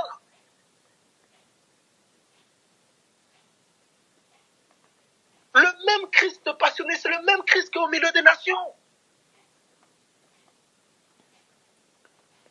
Une église qui est dénigrée, persécutée, rejetée dans certaines nations, décapitée, tout ça. Mais c'est le même. Mais vous pensez que la croix est une théorie d'il y a 2000 ans? Le crucifié est encore aujourd'hui. Paul dit, la mort agit en moi, ce qui manque aux souffrances de Christ. Je les achève en ma chair pour son corps qui est l'Église. Donc il disait la croix continuait au travers de sa chair. La croix continuait au travers de sa chair.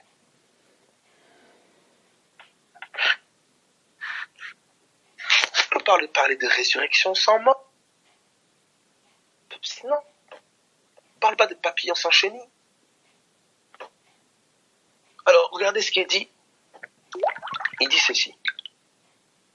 Revêtez-vous de toutes les armes de Dieu afin de pouvoir tenir ferme contre les ruses du diable. Vous voyez, quand il parle du combat, là c'est difficile, là il parle de c'est Christ en nous. Vous voyez?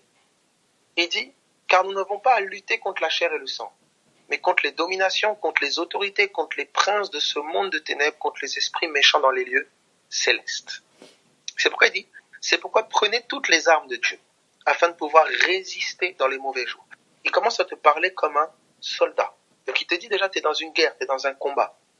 Et tu luttes contre des dominations, des autorités, des principautés. Mais comment? C'est quoi ces trucs-là? Mais béni soit Dieu pour le Saint-Esprit qui va nous préciser les choses dans le livre de Corinthiens. Regardez le livre de Corinthiens. Donc quand tu vas dans l'Ancien Testament, tu vas voir ce combat-là. Tu vas voir ce combat-là. Vous remarquerez que Josué, pour prendre Canaan, pourquoi on parle très vite de guerre, que ce soit dans Genèse, que ce soit dans le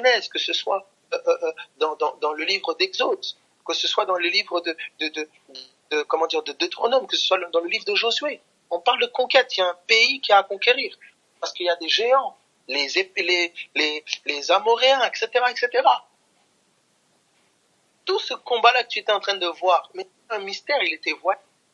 C'était dans une réalité. Maintenant, Christ vient. Il vient aussi en tant qu'un Josué.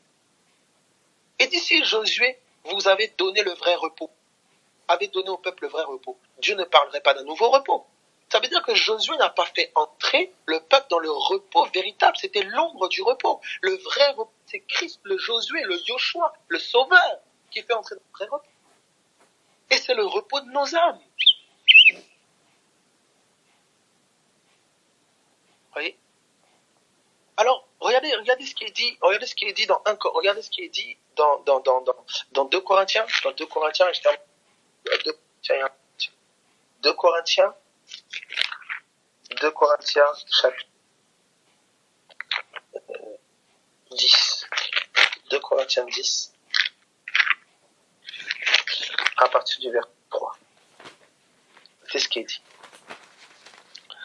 Si nous marchons dans la chair, nous ne combattons pas selon la chair. Car les armes avec lesquelles nous combattons ne sont pas charnelles, mais elles sont puissantes par la vertu de Dieu pour renverser les forteresses. Nous renversons les raisonnements. Vous voyez, d'abord, il parle un langage comme extérieur. Il dit elles sont puissantes pour renverser les forteresses. Il parle le langage de l'Ancien Testament. Vous savez, les forteresses qui ont été renversées, Jéricho et autres. Et ensuite, il arrive maintenant au langage de l'intérieur. Il dit, nous renversons les raisonnements. Donc, il apparente les forteresses d'autrefois aux raisonnements qui sont au-dedans de toi. Est-ce que tout le monde voit ça?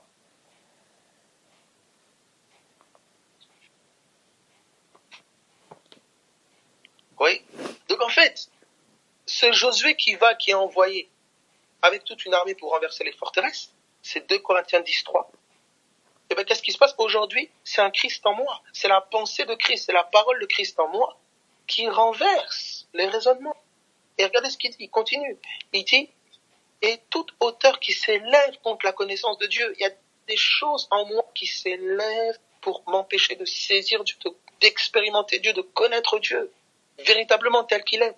Et continue, il dit, et nous amenons toute pensée captive. C'est pas Dieu qui l'a fait, c'est nous, nous amenons toute pensée captive à l'obéissance de Christ. Nous amenons toute pensée à la pensée de Christ. Donc le fight là, c'est un fight de pensée. Il y a la pensée du Seigneur et il y a toutes les autres pensées.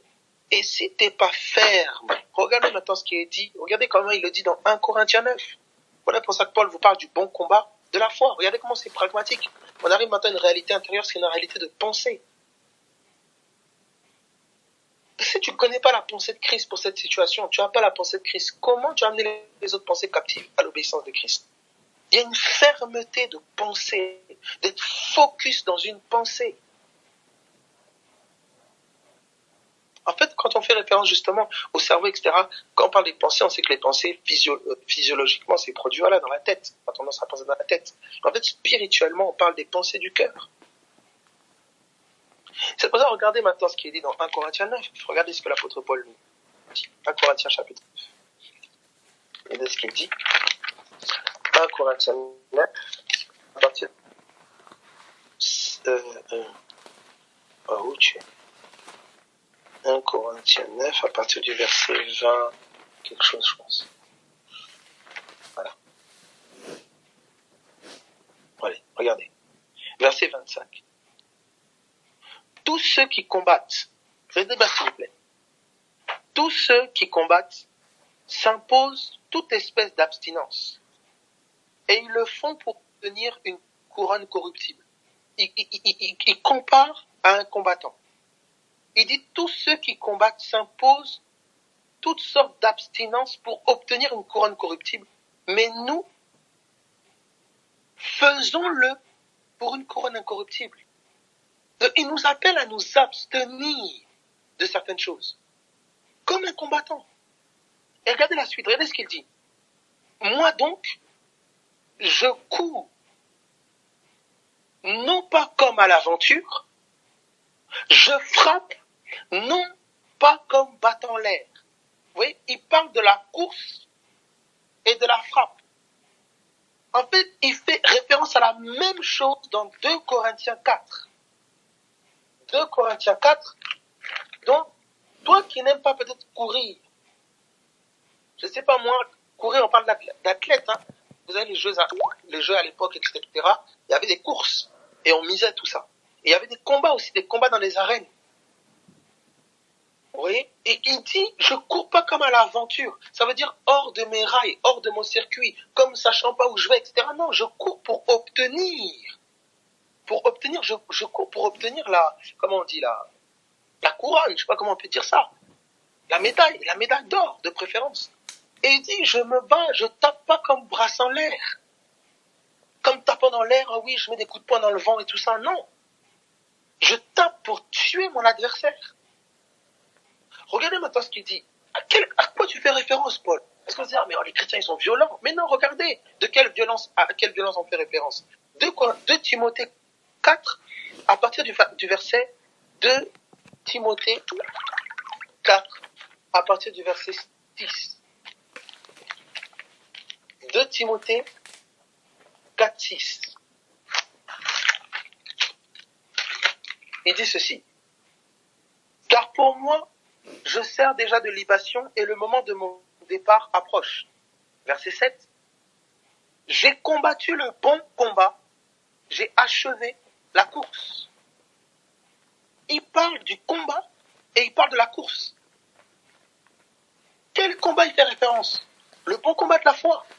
Quelle course il fait référence? Celle de garder la foi.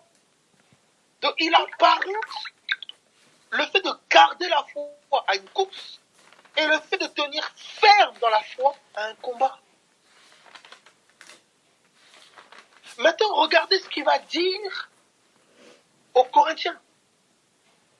Donc, il dit, je cours non pas comme à l'aventure. Je frappe non pas comme battant l'air. Mais où se passe cette course? Où se passe ce combat? Regardez ce qu'il dit. Mais je traite durement mon corps et je le tiens assujetti. Le combat du dedans, il est lié à ta chair. Et la vie de toute chair, c'est son âme. Ça veut dire qu'il y aura la réalité des pensées de ton âme et la réalité de la pensée de Dieu. C'est le fight auquel tu vas toujours faire face au-dedans de toi. La pensée du Seigneur et la pensée de ton âme, la pensée de ta chair.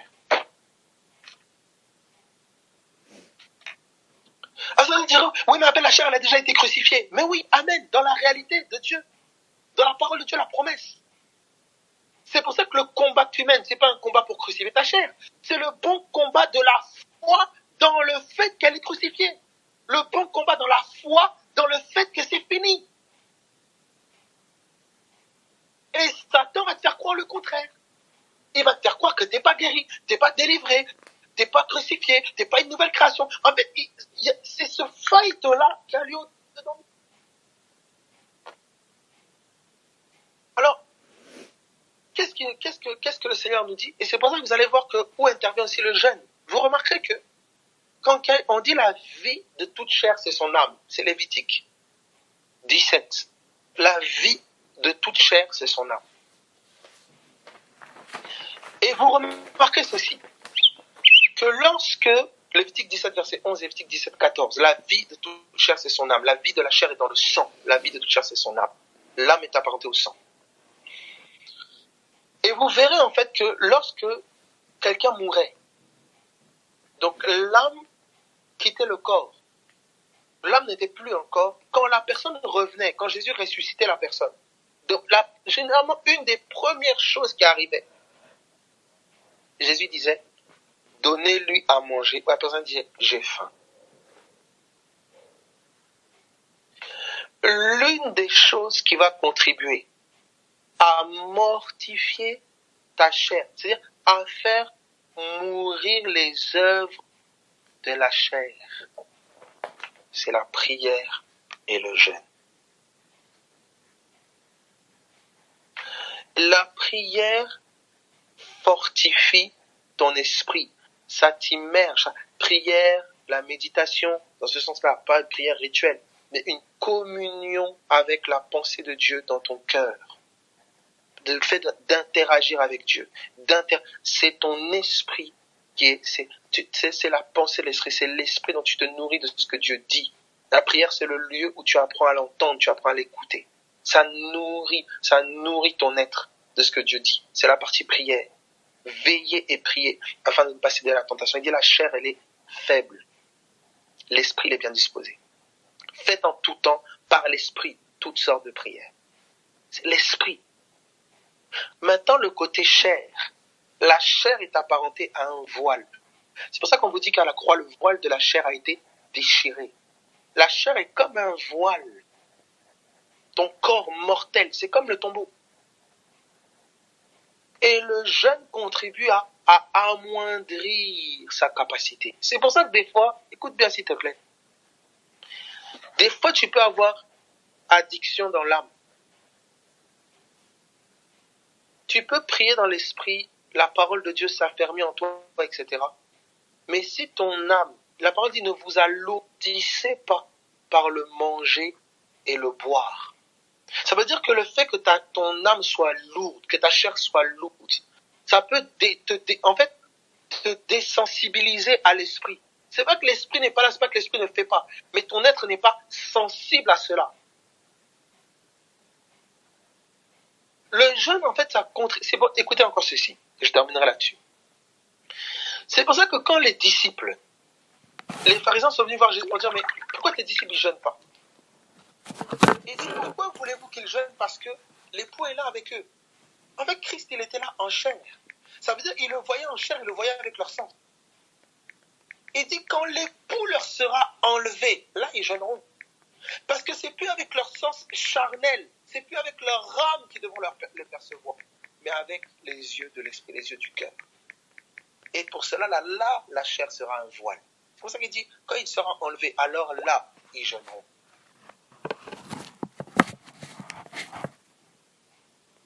Ça contribue à amoindrir. Et c'est pas, quand il dit jeûner, c'est pas le fait forcément je mange pas assez, ou non, c'est le fait de pas, la nourriture, là. Tu dois avoir un rapport avec la nourriture, mon ami. La nourriture peut pas dominer, ton ventre ne doit pas dominer ta spiritualité. Et quand ils auront pour Dieu leur ventre, ton ventre là, il peut pas dominer ta spiritualité. Écoutez, quand Jésus allait dans le désert, première tentation, on dit quoi? Il eut faim. Il ressent la faim, mais il mange une autre nourriture. Et c'est pas la seule fois. Souvent on dit, c'est la seule fois peut-être qu'il a été tenté. Non.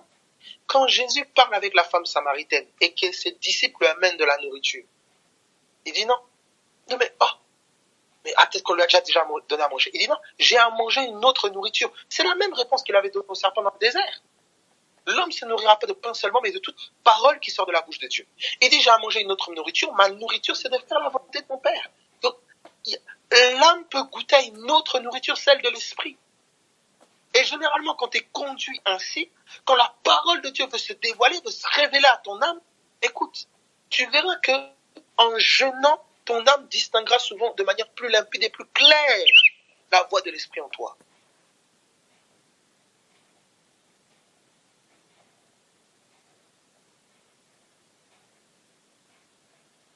Non.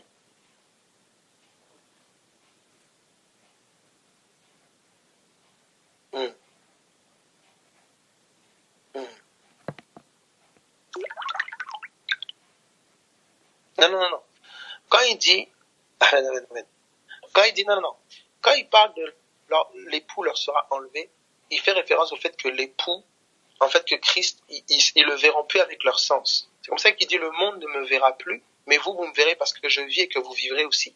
Christ, il est aujourd'hui ressuscité, mais il n'est pas en chair. Il n'est pas en chair. Tu vois? Il est esprit. Et maintenant, qu'est-ce qui se passe? Si ta chair à toi n'est pas crucifiée, le Christ esprit, ta chair, en fait, n'incarne pas la réalité du corps de Christ. L'esprit de Christ était dans un corps appelé celui de Jésus. La parole a habité, elle a eu une demeure. Tu vois? Elle a eu une demeure. Et cette demeure, elle était complètement soumise. C'est pour ça que tu vois Christ faire ce 40 jours, etc., pour laisser aucun, et quand Satan vient le tenter, Satan ne trouve que la parole. Il ne trouve que la parole, sortir que la parole. Il est écrit que la parole. Donc en fait, Jésus a été le tabernacle parfait à la parole. C'est la parole faite chair. Mais la parole maintenant doit s'incarner à nouveau. Ton âme est censée être un tabernacle. Elle est censée être la résidence de la parole, de Christ, la parole. Christ est sa parole. C'est que tout ce qui est en toi, c'est comme si la parole, elle est en toi, d'accord? Et c'est comme si ton âme, en fait, c'est comme si elle résiste. Quand on parle de Christ, tu peux apporter à la parole. Christ est la parole. C'est pour ça qu'on vous dit, par exemple, dans Éphésiens, on te dit, dans Éphésiens, il te dit, soyez remplis de l'esprit, ne vous enivrez pas de pain, soyez remplis de l'esprit, vous entretenez par des psaumes, des cantiques, tout ça. Mais dans Colossiens 3, il te dit pas, soyez remplis de l'esprit. Il dit que la parole de Christ abonde en vous, habite en vous en abondance, par des psaumes, des cantiques, des machins. Il dit la même chose, mais là où dans Éphésiens il a dit esprit, dans Colossiens il a dit parole de Christ. Tu es son corps dans la réalité, mais cette réalité doit s'incarner. Quand on dit son corps là, comprends, c'est pas ton corps physique. Hein. Quand on fait référence à son corps, c'est la vie de la chair, c'est ton âme. C'est ton âme est censée être le réceptacle de la vie de l'esprit. Mais si ton âme n'est pas soumise, si ton âme n'est pas brisée, si ton âme ne laisse pas la vie de l'esprit s'incarner, en fait, t'es corps de Christ en théorie, mais pas en pratique. C'est pour ça qu'on dit d'obéir à la foi.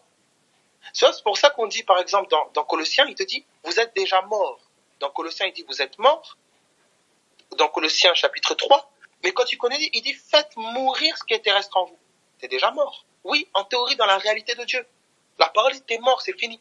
Maintenant, parce que tu crois que t'es mort, tu comprends? Est-ce qu'un mort mange? Est-ce qu'un mort vit comme un terrestre? Non. C'est-à-dire que si je croyais véritablement à ma mort en pratique, tu comprends? Ben, le Christ se nourrit de la parole. Il se nourrit de la vie d'en haut.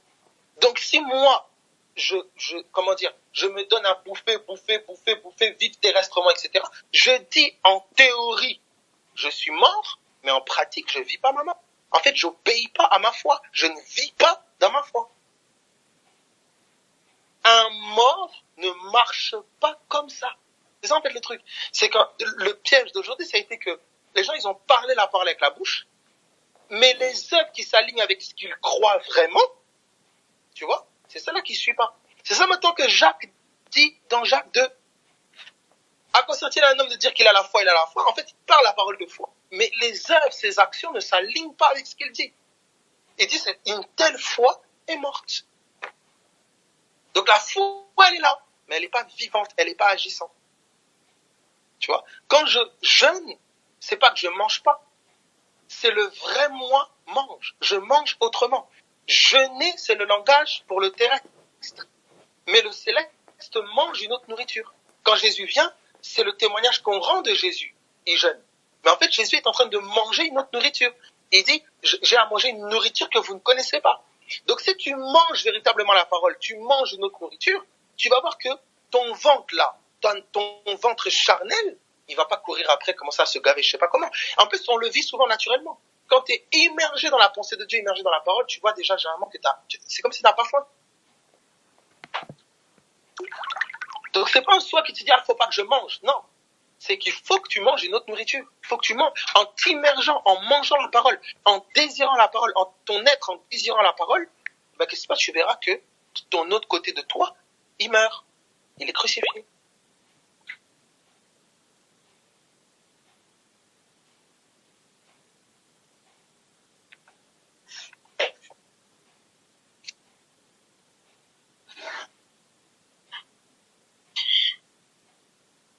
Ouais, voilà, exactement. Un jeune de dire, ah non, je mange pas, c'est comme une grève de la faim. Comment dire? Le jeûne, c'est la conséquence. C'est la conséquence d'une âme qui mange la parole, qui veut la parole. C'est la conséquence d'une position par rapport à la parole.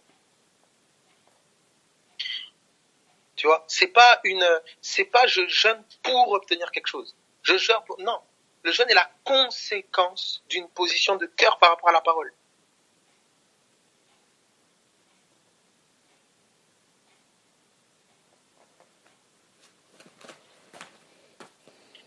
C'est une forme de mort, en fait, que ton âme vit.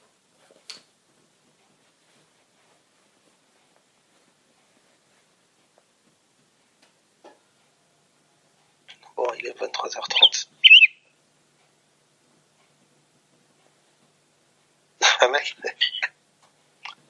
Mais tu vois, tu vois quand on te dit, par exemple, quand Jésus, il est conduit par l'Esprit de Dieu dans le désert, c'est pour ça, justement, tu vois, si tu dis ça, frérot, c'est bon. Parce que si c'est l'Esprit, c'est ça, justement, l'incapacité humaine, tu vois, l'incapacité humaine, c'est bon. Parce que ça veut dire que si tu vois que la faim est neutralisée ou quoi que ce soit à cause de la parole de Dieu, à cause de l'Esprit de Dieu en toi, tu sauras que c'est pas ta capacité. La vie chrétienne, elle n'est pas difficile, elle est impossible. Elle est impossible. La vie chrétienne est un miracle. C'est le fruit de l'action de l'Esprit au-dedans de nous via sa parole. Donc c'est quand d'un sens, c'est chaud, c'est impossible. C'est chaud de guérir. C'est chaud. Mais oui, tu peux pas guérir quelqu'un. Tu peux pas délivrer quelqu'un, tu peux pas vivre une sainteté, voilà, où ta seule présence fait que les gens sont convaincus de sainteté, convaincus d'une présence sainte. En fait, la vie chrétienne, c'est chaud. Mais justement, pour l'esprit, c'est facile. Mais pour nous, c'est impossible. Comment quelqu'un va rentrer dans un tombeau et va ressortir?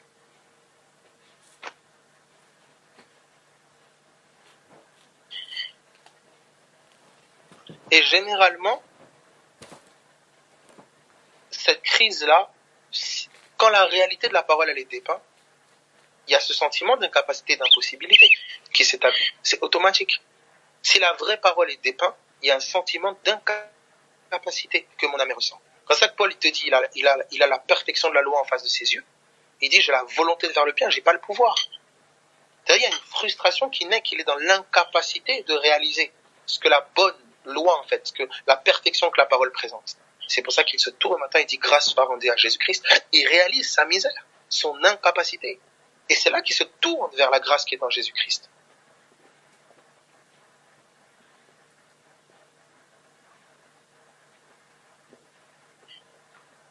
C'est ça, chez Azoto, c'est ça. C'est ça exactement. C'est vraiment ça. Donc voilà. En tout cas, mes amis, gloire à Dieu, en espérant que j'ai pu un peu répondre, etc. Et soyez bénis, fortifiés, encouragés. Et voilà. Donc vraiment, c'est le gros axe, vous voyez un peu, le côté...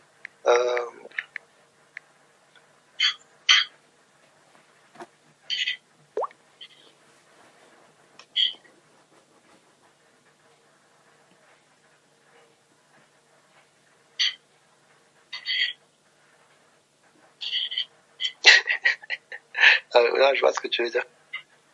Non, je vois ce que tu veux dire, mais c'est pas, comment dire, le Seigneur, il va vraiment, je pense, que te donner comment dire, la pensée, tu vois, la pensée, comment je veux dire, la pensée dans laquelle, tu vois, tu dois pouvoir vivre Christ au tap, en fait. Et c'est une certaine mesure de lui, tu vois. Tu vois, moi, je sais que ça, il y a des frangins, des frangines qui vivent, qui est jeune et qui vivent, tu vois, que le cœur, il est tourné vers Christ. Tu n'es pas obligé d'être au taf et tu parles forcément de ça, mais ton cœur, les pensées de ton cœur, peuvent être imbibées de la pensée de Christ, en fait. Tu peux réaliser le Christ au-dedans de toi, tu vois, dans ce que tu fais. C'est toute une mentalité, c'est toute une façon que l'Esprit de Dieu, il incarne, il amène, en fait. Tu vois. Tu peux méditer, j'ai pas besoin d'être devant la Bible pour méditer. Tu vois. La méditation, réellement, c'est la rencontre, tu vois, la rencontre avec Dieu au-dedans de moi, en fait. Et donc, du coup, je peux, tu vois, je peux avoir lu quelque chose le matin et y méditer dans la journée. Et toi, même des situations que je vis au quotidien peuvent être objet de méditation. Tu vois. Après, moi, je sais pas comment, tu vois, le Seigneur, il va te conduire dans ta situation, comment, tu vois. Et, donc, comment il va te conduire, mais c'est complètement faisable, tu vois, c'est complètement faisable. Complètement faisable. Et l'Esprit va te conduire, il va t'aider, tu vois.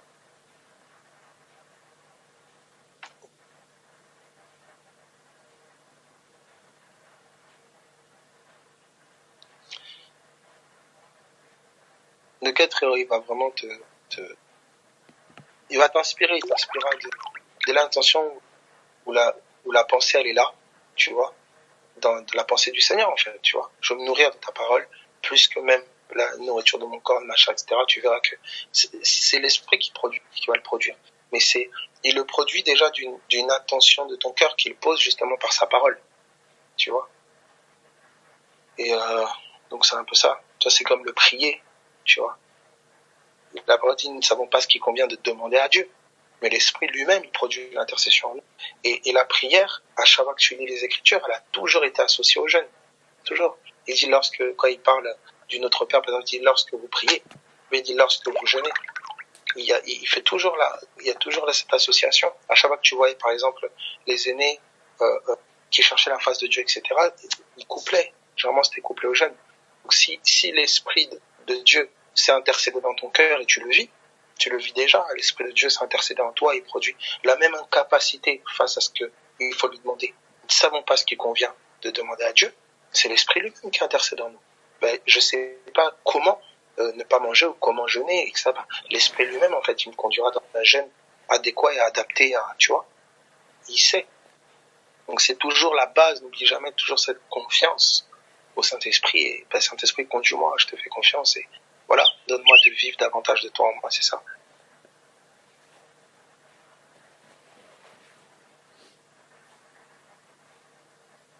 C'est ça, prise de position ferme, bien sûr.